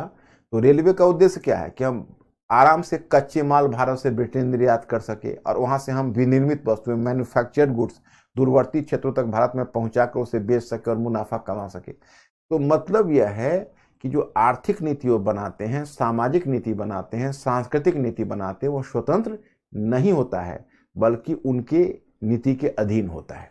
ये जो डायग्राम मैंने बनाया है वही उसी आधार पर, जो मैंने आपको समझाया है उसी आधार पर डायग्राम बनाया है। उद्देश्य है कि अधिकतम रूप में राजस्व का संग्रह करना ताकि उसका एक बड़ा भाग भारतीय व्यापार में निवेशित किया जा सके, उसको भारतीय व्यापार में निवेश कर सके। अब इसमें राजनीतिक नीति क्या है, तो घेरे की नीति है। घेरे की नीति में है कि अर्थात शत्रु राज्यों को मित्र राज्यों से घेरे रखना। अब देखो ये राजनीतिक नीति में मैं आपको आगे बताऊंगा, वो चाहते हैं, उनका देखो उनका अपना औपनिवेशिक हित है, वो ज्यादा ताम झाम नहीं रखना चाहते। उनका ये मानना है कि देखो ऐसा है कि हमें ज्यादा से ज्यादा राजस्व का संग्रह करना है और खर्च को कम करना है, क्योंकि खर्च अगर ज्यादा होगा तो राजस्व कम बचेगा, और अगर हम राजस्व की वसूली को बढ़ाएंगे और खर्च को कम करेंगे तो हमारा राजस्व की बचत ज्यादा होगी, और बचत ज्यादा होगी तो हम निवेश बढ़िया से बढ़िया ढंग से निवेश कर सकेंगे। तो उनकी कोशिश है कि हम व्यापार में निवेश को बढ़ाएं। तो उनकी राजनीतिक नीति यही है कि देखो भाई, कोशिश करो कम युद्ध करने का, कम भूभाग का अधिग्रहण करने का, और कोशिश करो और घेरे की नीति को अपनाओ, जिसमें मित्र राज्यों की सहायता से शत्रु राज्यों को घेरो, और कोशिश जैसे सहायक संधि उन्होंने अपनाई। तो सहायक संधि में बताऊंगा उसकी कोशिश क्या है कि भारतीय राज्यों के धन से ही हम एक बड़ी सेना खड़ी कर सके और जहां तक संभव हो सके युद्ध को और विलय को टाले। वैसे देखो उनको युद्ध भी करना पड़ा है, उनको विलय भी करना पड़ा है, परंतु उनकी कोशिश यही है कि युद्ध और विलय की नीति को हम जितना टाल सके उतना अच्छा है, क्योंकि हम जितना युद्ध लड़ेंगे और जितना विलय करेंगे उतना हमारा खर्च बढ़े, दायित्व बढ़ेगा, दायित्व बढ़ेगा तो खर्च बढ़ेगा, और खर्च बढ़ेगा तो व्यापार में तो बचत कम होगी, और बचत कम होगी तो व्यापार में निवेश कम होगा। तो ये इनकी नीति है। उनकी जो प्रशासनिक नीति है कुछ परिवर्तनों के साथ मुगल प्रशासनिक ढांचे को बनाए रखना। अब देखिए प्रशासन में भी उन्होंने कोई बड़ा परिवर्तन नहीं लाया। क्यों नहीं लाया? क्योंकि उनका ये मानना है कि प्रशासन में हम ज्यादा परिवर्तन क्यों लाएं, हम ज्यादा परिवर्तन लाएंगे तो हमारा दायित्व बढ़ेगा, और दायित्व बढ़ेगा तो खर्च बढ़ेगा। तो चलो पुराना जो मुगल प्रशासनिक ढांचा है उसी को थोड़े बहुत परिवर्तनों के साथ बनाए रखें।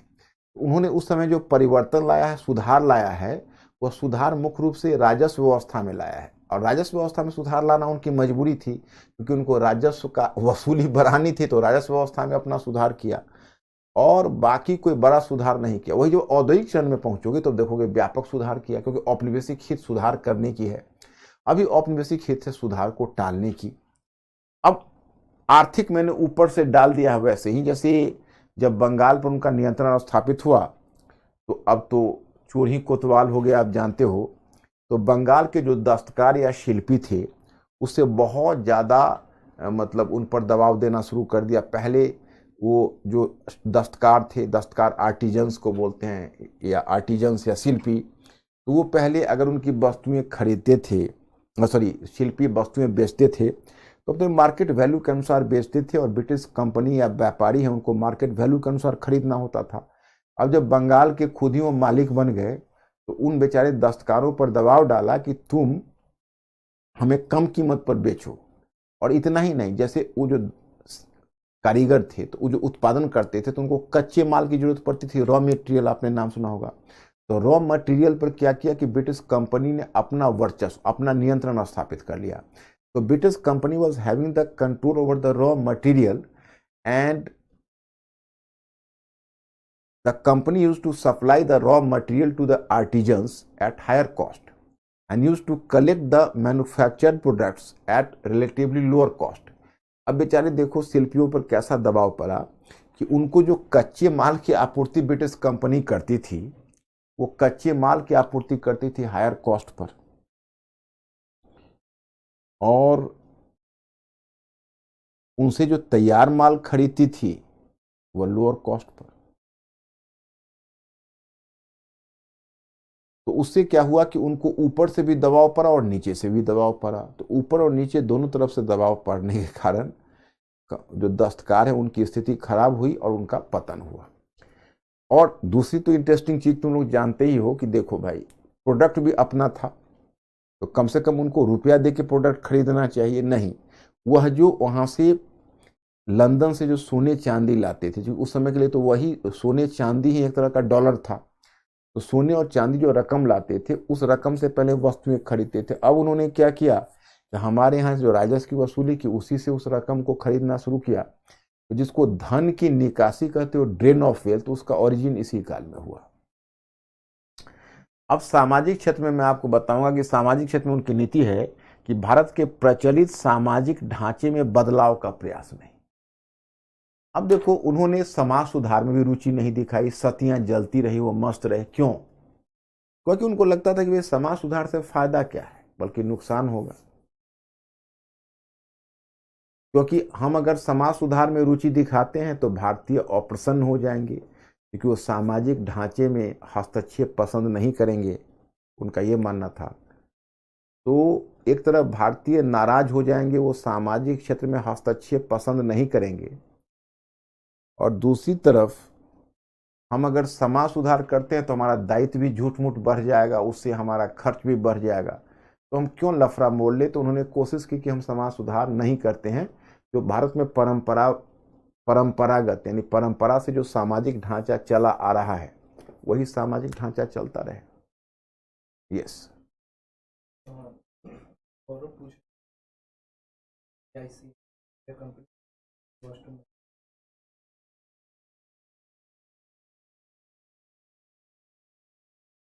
Yeah, Gaurav, you have put your question in English, so I think you must be replied in English language itself. It is true.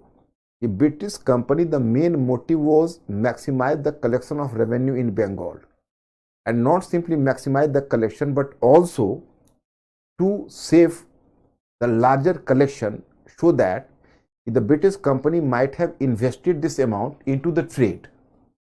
So in order to fulfill this objective, it neglected other related objectives. For example, it in political field, it avoided the war and annexation as far as possible. It does not mean that they could not fight the war. You will find the various examples of the wars which were fought by them, and you will find even some instances of annexation of the region. But it was under compulsion. Their main motive was to avoid the war and annexation in order to make a curtailment in expenditure. Likewise, in administrative field, they avoided the major reforms. In social field also they avoided reforms, and in cultural field they propounded a specific ideology that is called Orientalism. मैं वही आपको समझाऊंगा आगे। मैं अभी एक just example दे रहा हूं, अब वन बाय वन करके अंदर घुसूंगा वर्टिकली, तो मैं सभी को अलग अलग समझाऊंगा। एक मैं अभी आउटलाइन दे रहा हूं। तो सांस्कृतिक क्षेत्र में भी उन्होंने जो नीति अपनाई है उस नीति को प्राच्यवाद बोलते हैं। मतलब हमारी संस्कृति, हमारी अतीत के अध्ययन में वो रुचि लेंगे, वह कोई मेजर चेंज नहीं लाना चाहेंगे। ये पूरे वाणिज्यिक चरण में तुम देखोगे जो ब्रिटिश नीतियां हैं वो कहीं ना कहीं इस उद्देश्य से प्रेरित है कि हम राजस्व को अधिक से अधिक संग्रह करके उसको बचाकर व्यापार में निवेश करके मुनाफा कमाएं। अब तुमको ये बात तब प्रकट होगी जब हम वाणिज्यिक चरण से औद्योगिक चरण में आएंगे, और जब उनका पूंजीवाद औद्योगिक चरण में पहुंच जाएगा ब्रिटेन का, और फिर हमारा उपनिवेशवाद जब औद्योगिक चरण में पहुंच जाएगा, तब वो हमें तब्दील करना चाहेंगे कच्चे माल के निर्यातक और तैयार माल के आयातक, विनिर्मित वस्तुओं के आयातक के रूप में। और फिर उनकी सारी नीतियां बदल जाएगी, राजनीतिक नीति बदल जाएगी, प्रशासनिक नीति बदल जाएगी, सामाजिक नीति बदल जाएगी, सांस्कृतिक नीति बदल जाएगी। तब तुमको समझने का बढ़िया अवसर मिलेगा। तो यस,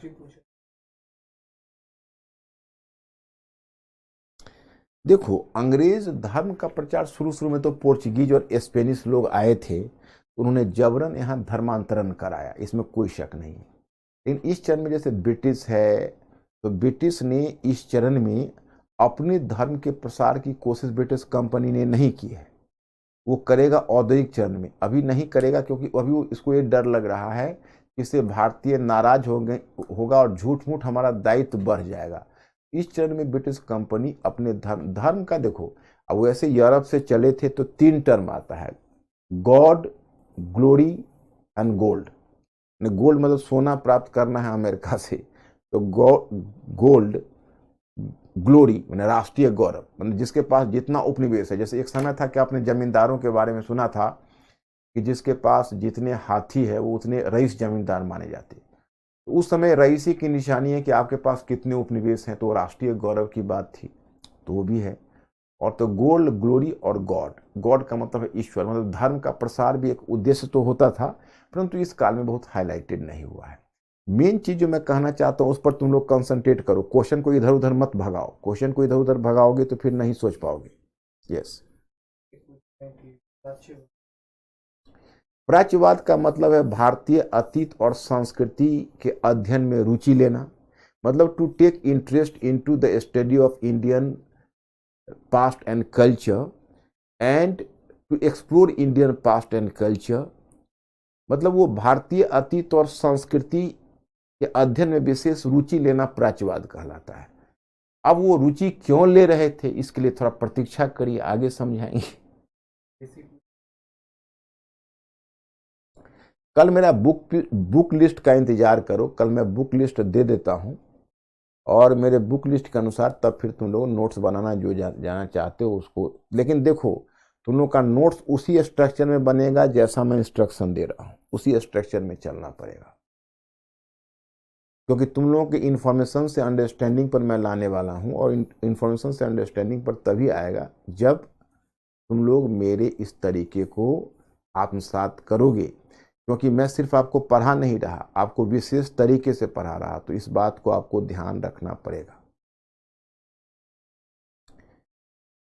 तो ये डायग्राम का मोटे तौर पर मैंने मतलब समझा दिया। अब घर पर जाके आज पढ़ोगे तब कुछ और समझ में आएगा, और फिर कोई दिक्कत रह जाएगी तो मैं तुम्हारी सेवा के लिए तो हाजिर ही हूँ, ये समझने पर बल देना। अब मैंने उपनिवेशवाद पर जो तुम लोगों को यहाँ परिभाषित किया है उसको 1 बाय 1 ले चलता हूँ। उपनिवेशवाद एक ऐसी विचारधारा है जो यह मानती है कि अपने उपनिवेश का हित मातृदेश के हित के अधीन होता है, अर्थात मातृदेश अपने आर्थिक हित में उपनिवेश की अर्थव्यवस्था का दोहन करता है, और उपनिवेशवाद का अध्ययन करते हुए निम्नलिखित बातों का ध्यान रखना आवश्यक है। देखो ये तो मैंने ऊपर ही समझा दिया है। उपनिवेशवाद एक ऐसी विचारधारा है जो मानकर चलता है कि उपनिवेश का अपना हित नहीं है, उपनिवेश का जो आर्थिक हित है वो मातृदेश के आर्थिक हित के अधीन है।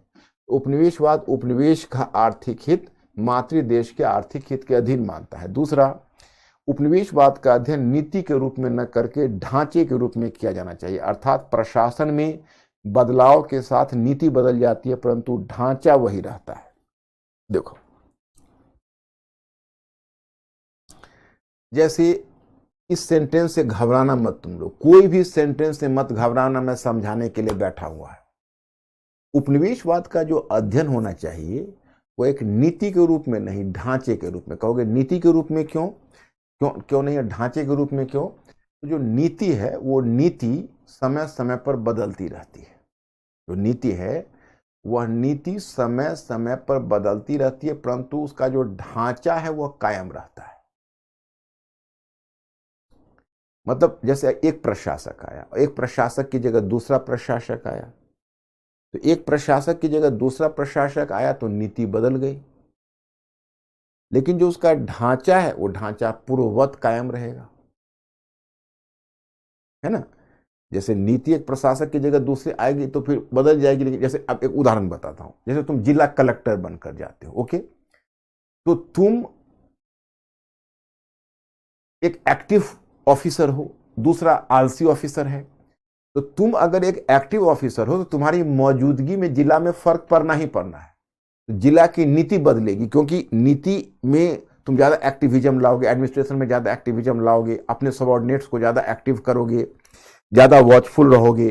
प्रशासन में रेड टैपिज्म, जो लाल फीताशाही होता है कि जो कोई काम रुक रुक कर चलता है उसको रोकोगे, रिश्वतखोरी को कम करोगे, तो ये सब तुम करोगे तो एक्टिविज्म है। तो इस तरह से नीतियां में बदलाव आएगा, परंतु ढांचा वही रहेगा। ढांचा का मतलब है एक जिला कलेक्टर का जो अधिकार है उस अधिकारिता में बंध कर ही काम करना पड़ेगा आपको। ऐसा नहीं है कि आप पूरे जिला का खजाना किसी गरीब पर लुटा दोगे, ये अधिकार आपको नहीं होगा। तो मतलब यह है कि उसी तरह से जो ब्रिटिश प्रशासक आए तो कोई प्रशासक की सोच थोड़ा अलग थी, किसी दूसरे की थोड़ी सी अलग थी, कोई प्रशासक का ज़्यादा एक्टिव था, कोई लेस एक्टिव था, तो सबके अपने व्यक्तित्व भी अलग अलग थे, तो उसी के अनुसार नीति तो बदल जाती थी परंतु ढांचा वही कायम रहता था। जैसे देखो, चाहे वो लॉर्ड हेस्टिंग्स हो या विलियम बेंटिक हो या लॉर्ड लिटन हो या लॉर्ड रिपन हो, आप देखोगे नीतियां तो वही रहेगी, लेकिन नीतियां में तो बदलाव आ जाएगा। जैसे एक प्रशासक आएगा, दूसरा प्रशासक आएगा, तो नीति में थोड़ा बहुत बदलाव आता चलेगा, परंतु ढांचा वही रहेगा। ढांचा है औपनिवेशिक, यानी भारत का उपयोग ब्रिटिश लाभ के लिए होना है, तो चाहे वो लॉर्ड हेस्टिंग्स रहेंगे या विलियम बेंटिक रहेंगे, लॉर्ड लिटन रहेंगे या लॉर्ड रिपन रहेंगे, वह वही कायम रहेगा, उसमें बदलाव नहीं हो। ओके, अब उपनिवेशवाद का अध्ययन अंतर विरोधों की श्रृंखला, अ सीरीज ऑफ कॉन्ट्रडिक्शंस के रूप में किया जाना चाहिए। इसे हम पिछड़ेपन बनाम विकास का नाम दे सकते। अब इस बात से तुम घबराना मत। देखो, उपनिवेशवाद है जब किसी क्षेत्र का आर्थिक शोषण करती है, तो सुनो, मेंटली अलर्ट हो ना। उपनिवेशवाद किसी क्षेत्र विशेष का आर्थिक शोषण करती है, आर्थिक शोषण करता है। तो अगर किसी क्षेत्र विशेष का आर्थिक शोषण करता है, तो आप ही बताइए उसका स्वाभाविक परिणाम क्या होगा? उसका स्वाभाविक परिणाम होगा गरीबी और पिछड़ापन। The natural impact of colonialism is poverty and backwardness. जो पॉवर्टी और बैकवर्डनेस है वो उपनिवेशवाद का एक स्वाभाविक परिणाम होगा, लेकिन उपनिवेशवाद का अनचाहा परिणाम हो जाता है विकास। कहोगे क्यों? तो मैं बताता हूं। देखिए, जैसे अगर कोई मातृ देश है, वो उपनिवेश का दोहन करता है, तो गरीबी आएगी, क्योंकि अगर दोहन करता है तो गरीबी क्यों आएगी? तो मान लीजिए उसने क्षेत्र विशेष को का मतलब वहां से धन बटोरा, तो वहां पर अगर धन कलेक्ट किया तो वहां गरीबी आएगी। लेकिन वो चाहता है कि हम उस उपनिवेश में ज्यादा से ज्यादा अपने लाभ में उपनिवेश का प्रयोग करें, इसलिए कुछ सुधार भी कर देता है। जैसे भारत में रेलवे का विकास कर दिया, जैसे भारत में अंग्रेजी शिक्षा को लागू कर दिया। तो मैंने आगे यहाँ पर बताया हुआ है कि दूसरे शब्दों में उपनिवेशवाद का स्वाभाविक परिणाम होता है गरीबी एवं पिछड़ापन, जबकि उसका अनचाहा परिणाम होता है विकास। मतलब उसका स्वाभाविक परिणाम गरीबी और पिछड़ापन ही है, परंतु उसका जो अनचाहा परिणाम है, अनचाहा का मतलब हुआ unintended impact, that is development. जैसे उदाहरण के लिए रेलवे एवं आधुनिक शिक्षा यानी अंग्रेजी, तो उदाहरण के लिए रेलवे एवं आधुनिक शिक्षा के विकास का तात्कालिक प्रभाव था जनसामान्य पर आर्थिक दबाव तथा शिक्षा के परंपरागत मॉडल का ध्वस्त हो जाना और लोगों के बीच निरक्षरता का प्रसार। किंतु दूसरी तरफ रेलवे और अंग्रेजी शिक्षा ने भारत में राष्ट्रवादी चेतना को फैलाने में अपनी भूमिका निभाई। जैसे देखो, जैसे उन्होंने रेलवे बनाया, तो रेलवे में आगे आपको बताऊंगा कि रेलवे बनाने के लिए उन्होंने काफी कर्ज लिया और कर्ज की राशि और ब्याज की राशि हमारे सिर लाद दी।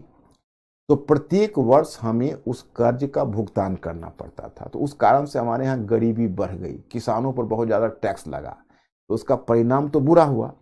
लेकिन इसी रेलवे के कारण भारत में एक तरह की भौगोलिक एकीकरण हुआ, एक क्षेत्र से दूसरे क्षेत्र में लोगों का आना जाना बढ़ा, विचारों का आदान प्रदान हुआ। तो आगे चलकर अच्छा, दूसरी बात है कि एक बार रेलवे इंजन आ गया तो मॉडर्न फैक्ट्री सिस्टम भी इंडिया में आ गया। तो एक तरफ हमारे यहाँ राष्ट्रवाद की चेतना आ रही है, मॉडर्न फैक्ट्री सिस्टम आ रहा है। ब्रिटिश ने उसको लाना नहीं चाहा था, ब्रिटिश ने उसको लाना नहीं चाहा था, परंतु वो आ गया तो उसका लाभ भारत को मिल गया। तो उसका तात्कालिक परिणाम तो गरीबी और पिछड़ापन ही हुआ, क्योंकि दादा भाई नौरोजी ने, मैं आपको बताऊंगा, दादा भाई नौरोजी ने धन की निकासी में क्या बताया। जब धन की निकासी का मुद्दा आया तो दादा भाई नौरोजी ने कहा कि देखिए, ऐसा है कि हमें रेलवे नहीं चाहिए था, रेलवे आपकी आवश्यकता थी, हमें चाहिए था सिंचाई, और आपने हमारे सिर थोप दिया रेलवे। तो रेलवे का लाभ तो आपको मिला, हमको अगर सिंचाई होती तो हमारे यहाँ कृषि का विकास होता, रेलवे लेकर हम क्या करते, क्योंकि हमारे यहाँ उद्योग तो थे नहीं। और आप लंदन की वस्तुएं हमारे यहाँ, आप रेलवे के माध्यम से आप अपनी वस्तुएं यहाँ बेच रहे थे, तो उन्होंने तक दिया। तो रेलवे का तात्कालिक लाभ तो हमें नहीं था, बल्कि उल्टा हमारे ऊपर कर्ज का बोझ लद गया, हमने उस कर्ज को चुकाने के लिए हमें टैक्स ज़्यादा देना पड़ा, बहुत सारी दिक्कतें आई। लेकिन रेलवे का दूरगामी लाभ तो हमें मिला, तो वही होता है उपनिवेशवाद। उसका तात्कालिक प्रभाव होता है गरीबी और पिछड़ापन, लेकिन उसका दूरगामी प्रभाव होता है विकास। तो एक तरह से समझो तो उपनिवेशवाद आवश्यक रूप में, उपनिवेशवाद अपने लाभ के लिए कुछ ऐसा सुधार कर जाता है जिससे मातृदेश को लाभ मिल जाता है। अब उसी में तुम लोग स्कैंडलाइज हो जाओगे, उसी में जो तुम लोग है, तुम लोग समझ नहीं पाओगे कि इसका हम कितना श्रेय ब्रिटिश को दें और कितना श्रेय ब्रिटिश को नहीं दें। क्योंकि जैसे मैं एक बात बताता हूँ, मेरे एक स्टूडेंट से इंटरव्यू बोर्ड में पूछा, और इंटरव्यू बोर्ड में ऐसा प्रश्न पूछा कि वो बच्चा एक तरह से उलझ गया थोड़ा सा, हालांकि बहुत सधा हुआ बच्चा था और लेकिन फिर भी उलझ गया। पूछा कि अच्छा ये बताइए अमुक जी कि ब्रिटिश ने भारत में केवल नुकसान ही नुकसान किया, क्या कुछ लाभ नहीं पहुंचाया? तो उसने कहा कि हाँ लाभ पहुंचाया सर, जैसे रेलवे का विकास किया, अंग्रेजी शिक्षा का विकास किया, आधुनिक फैक्ट्री प्रणाली स्थापित की, सड़कें, मार्ग और नहर बनवाए, तो उन्होंने अच्छे भी किए। तो उन्होंने दूसरा प्रश्न कर दिया कि अच्छा अमुक जी आप यह बताइए, तो क्या हम ब्रिटिश के प्रति कृतज्ञता कहते हैं इनग्रेटिट्यूड को, मतलब इनग्रेटिट्यूड को क्या कहोगे कि क्या हम ब्रिटिश के प्रति नाइंसाफ़ी नहीं करते, कि हम केवल ब्रिटिश की शिकायत ही करते हैं और इस बात का गुण नहीं गाते हैं, इस बात का हम एहसान नहीं मानते हैं कि ब्रिटिश ने हमारे यहाँ इतने सारे अच्छे काम किए। तो अब वो इतना मतलब प्यार से पूछ रहे थे कि वह स्टूडेंट भी थोड़ा सा दबाव में आ गया और उनको खुश करने के लिए बोल दिया कि हाँ सर थोड़ा तो हम लोग नाइंसाफ़ी करते हैं, हमें यह कबूल करना चाहिए कि ब्रिटिश ने हमारे लाभ के लिए बहुत कुछ किया। तो फिर प्रश्न को दूसरे मेंबर को आगे बढ़ा दिया। अब देखो, अब वह स्टूडेंट जो ये बात कह रहा है, तो उसका तो वो जो कह रहा है, अब कहोगे भाई वो तो सही कह रहा है, आप में से भी बहुतों के मन में आएगा कि हाँ सर ब्रिटिश ने भारत को बहुत फ़ायदा पहुंचाया, या बहुत अच्छे अच्छे बच्चों को भी ऐसे हम बात करते देखते हैं। अब हम उसका जवाब देंगे कि देखिए, आप हमें फ़ायदा मिला और आपने फ़ायदा पहुंचाना चाहा, उसमें अंतर है। यह जरूर है कि हमें फ़ायदा मिला, लेकिन हम इस बात को नहीं मानते कि आपने फ़ायदा पहुंचाना चाहा था। अगर फ़ायदा मिला तो दैट इज अनचाहा परिणाम, आपने चाहा नहीं था। अब मैं एक उदाहरण बताता हूँ, हालांकि उदाहरण थोड़ा सा मतलब एम्यूजिंग है, थोड़ा सा हास्यास्पद है, परंतु तुम लोगों को समझाने के लिए हमको बताना पड़ेगा। जैसे मान लो दो मित्र हैं, अब एक मित्र ने दूसरे मित्र के कान में एक तमाचे जोर से जड़ दिए, मतलब कोई बात, दोनों में वाद विवाद हुआ, कुछ बात बढ़ गई, उसी में एक ने दूसरे पर तमाचा चला दिया और कान में जमकर एक तमाचा मार दिया। अब दूसरा मित्र बहुत आहत हुआ, क्योंकि भाई अब मित्र होकर तमाचा लगा दिया, ये तो बहुत बड़ी बात हो गई, तो तुरंत गुस्सा खा गया। खैर एक तीसरा मित्र भी वहां था जो दोनों को छुड़ाया, दोनों आपस में लड़ने मरने के लिए तैयार थे, लेकिन किसी तरह उन दोनों के झगड़े को छुड़ाकर दोनों को अलग अलग कर दिया। जिस मित्र को तमाचा अब जिस मित्र ने तमाचा मारा था वो भी थोड़ा शर्मिंदा हुआ कि आह क्रोध में मैंने उसको क्यों तमाचा लगा दिया, और जो तमाचा खाया था वो बहुत आहत हुआ कि भाई मेरे ऊपर तमाचा लगा दिया। तो इस तरह वो जो आहत था वो तो बिल्कुल उससे मतलब तोड़ के अपना जी रहा था। फिर एक आध महीने के बाद वो रियलाइज किया, आफ्टर 1 मंथ करीब, उसके कान में, जिस मित्र को तमाचा लगा था उसके कान में एक पुरानी बीमारी चली आ रही थी। तो जो पुरानी बीमारी चली आ रही थी तो उसका कान बंद हो जाता था, एक कान से सुनाई नहीं दे रहा था। और जिस दिन तमाचा इसने लगाया, अच्छा उसका ट्रीटमेंट डॉक्टर से चल रहा था, परंतु वह ट्रीटमेंट भी कोई खास फायदा नहीं पहुंचा रहा था।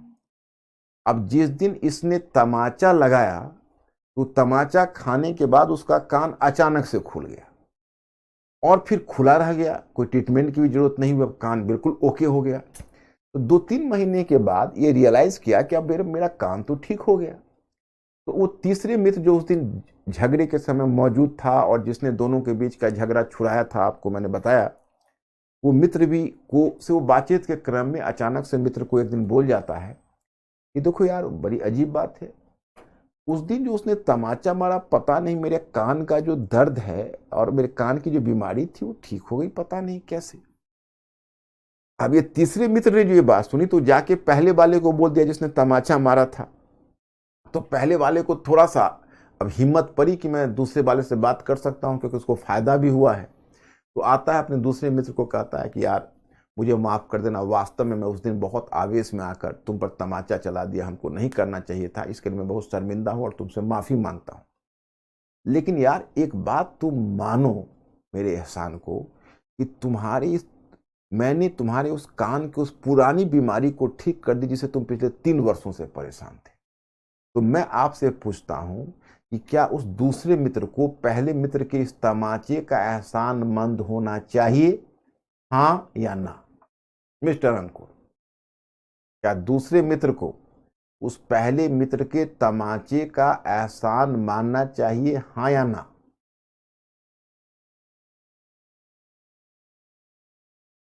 हाँ या ना?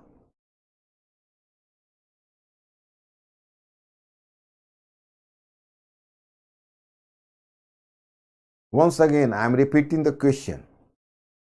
Whether the second one friend could be obliged to the first one, yes or no? No and never. Wow, wow. You are a smart guys. I am confident you are a smart guys. नहीं होना चाहिए। उसी तरह हमें British के इस सुधारों का एहसानमंद नहीं होना चाहिए। तो कुल मिलाकर उपनिवेशवाद का जो स्वाभाविक परिणाम होता है वह होता है गरीबी और पिछड़ेपन, और उसका जो अनचाहा परिणाम होता है वह होता है विकास। ओके,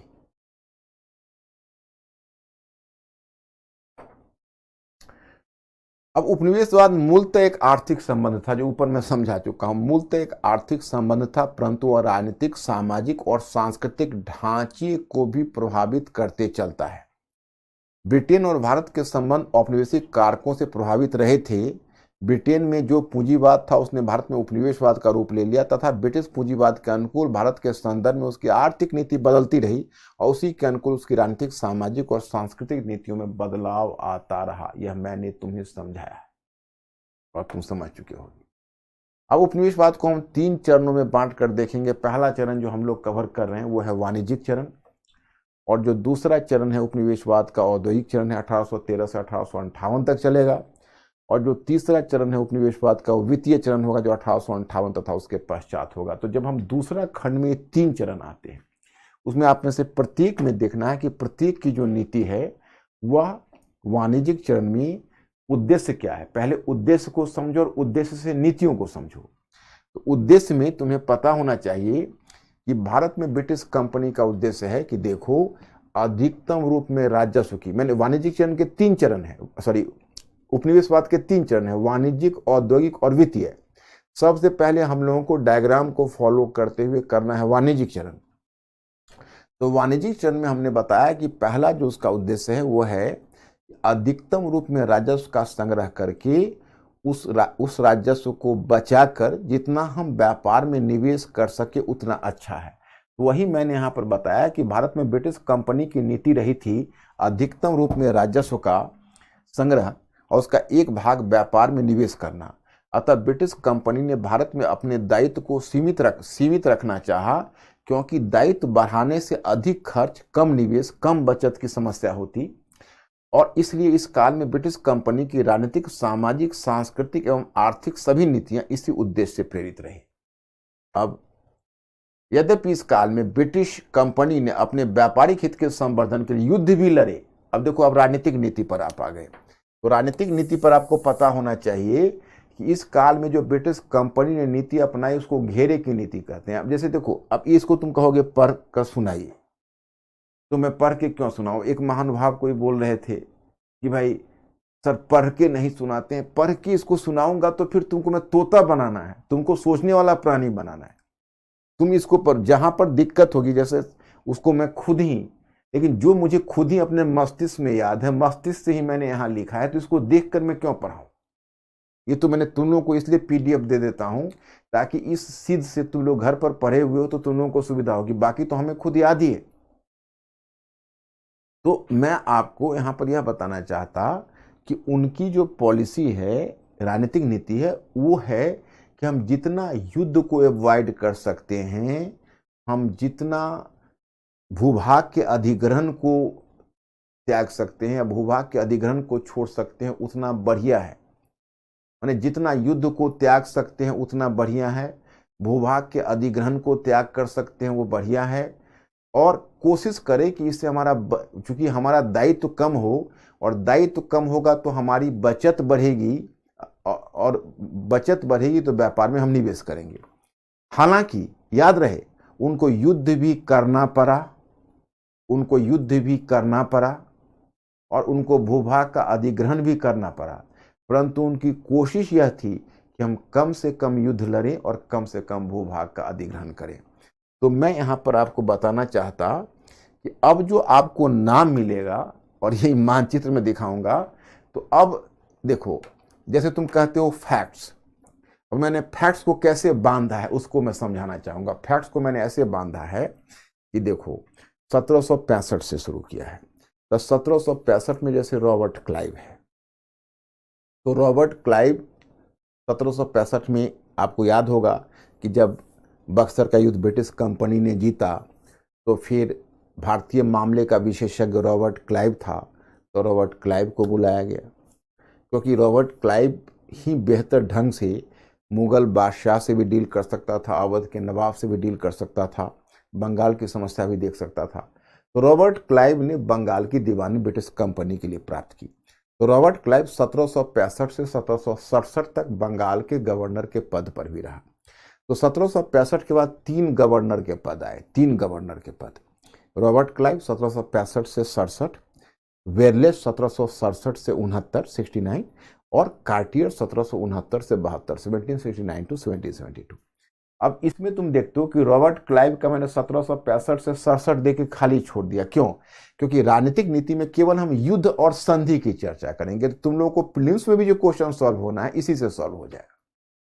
जैसे मैं आपको यह बताना चाहता हूं कि आपसे न किसी को फैक्ट्स ज्यादा याद रह सकता है, न आपसे बेहतर किसी की अंडरस्टैंडिंग हो सकती है, क्योंकि मैं आपको उस तरीके से लिंक करके पढ़ा रहा हूं कि आपके दिमाग में समय के साथ सभी सेट ही होता नहीं जाएगा, तथ्य केवल संकलित नहीं होंगे, बल्कि आपकी अंडरस्टैंडिंग बढ़ेगी और आप सोचकर क्वेश्चन का उत्तर लिख पाओगे। यही मेरा टारगेट है। तो अब देखो, 3 गवर्नर का टेन्योर में बताऊंगा, और 3 गवर्नर के बाद होगा 5 गवर्नर जनरल, जैसे रॉबर्ट क्लाइव, वेरलेस्ट और कार्टियर, ये तीनों गवर्नर हैं। और कार्टियर के बाद तब आएगा वारेन हेस्टिंग्स। वारेन हेस्टिंग्स बनेगा पहला बंगाल का गवर्नर जनरल। अब कहोगे भाई ये गवर्नर जनरल कहां से आया? इसकी सूचना मैं आगे दूंगा। 1773 ईस्वी में एक अधिनियम लाया जाएगा, ब्रिटिश लंदन से एक अधिनियम पारित होगा ब्रिटिश पार्लियामेंट के द्वारा, उसको कहेंगे रेगुलेटिंग अधिनियम। तो रेगुलेटिंग अधिनियम में क्या होगा कि बंगाल का जो गवर्नर है उसको मद्रास और बॉम्बई, जैसे 3 केंद्र थे ब्रिटिश के, एक बंगाल था फोर्ट विलियम, दूसरा था मद्रास सेंट जॉर्ज, और तीसरा केंद्र उसका बॉम्बई था। मतलब मद्रास को और बॉम्बई को, इन दोनों को अब फोर्ट विलियम के अधीन कर दिया गया। तो बंगाल का जो गवर्नर था उसको मद्रास का भी सुपरविजन का अधिकार मिल गया और बॉम्बई का भी, तो कहलाने लगा गवर्नर जनरल। तो वारेन हेस्टिंग्स वाला पहला गवर्नर जनरल, इसलिए वारेन हेस्टिंग्स से हम गवर्नर जनरल काउंट करेंगे। तो रॉबर्ट क्लाइव है, वेरलेस्ट है और कार्टियर है, ये 3 है। इन 3 गवर्नर हैं, तो इन 3 गवर्नर के समय, एक ही गवर्नर के समय वॉर हुआ है। रॉबर्ट क्लाइव के समय कोई वॉर नहीं हुआ है। वेरलेस्ट के समय एक वॉर हुआ है, उसका नाम है प्रथम आंग्ल मैसूर युद्ध, जिसकी चर्चा हम करेंगे, जो 1767 से 69 के बीच हुआ है। कार्टियर के बीच कोई वॉर नहीं हुआ है, तो उसको छोड़ देते हैं। अब जो वारेन हेस्टिंग्स आएगा, तो वारेन हेस्टिंग्स 1772 से 85 तक रहेगा। उसके काल में 2 वॉर होंगे। एक होगा प्रथम आंग्ल मराठा युद्ध, जो 1775 से 82 तक चलेगा, और दूसरा होगा 1775 टू 1782। दूसरा होगा द्वितीय आंग्ल मैसूर युद्ध, यानी सेकेंड एंग्लो मैसूर वॉर। माने आंग्ल इसलिए बोलते हैं क्योंकि ब्रिटिश से लड़ाई है ना, तो ब्रिटिश को आंग्ल बोलते हैं, और मैसूर तो समझते ही हो। तो द्वितीय आंग्ल मैसूर युद्ध, 2 युद्ध वारेन हेस्टिंग्स के समय होगा। उसके बाद वारेन हेस्टिंग्स का उत्तराधिकारी होगा कॉर्नवालिस, दूसरा गवर्नर जनरल।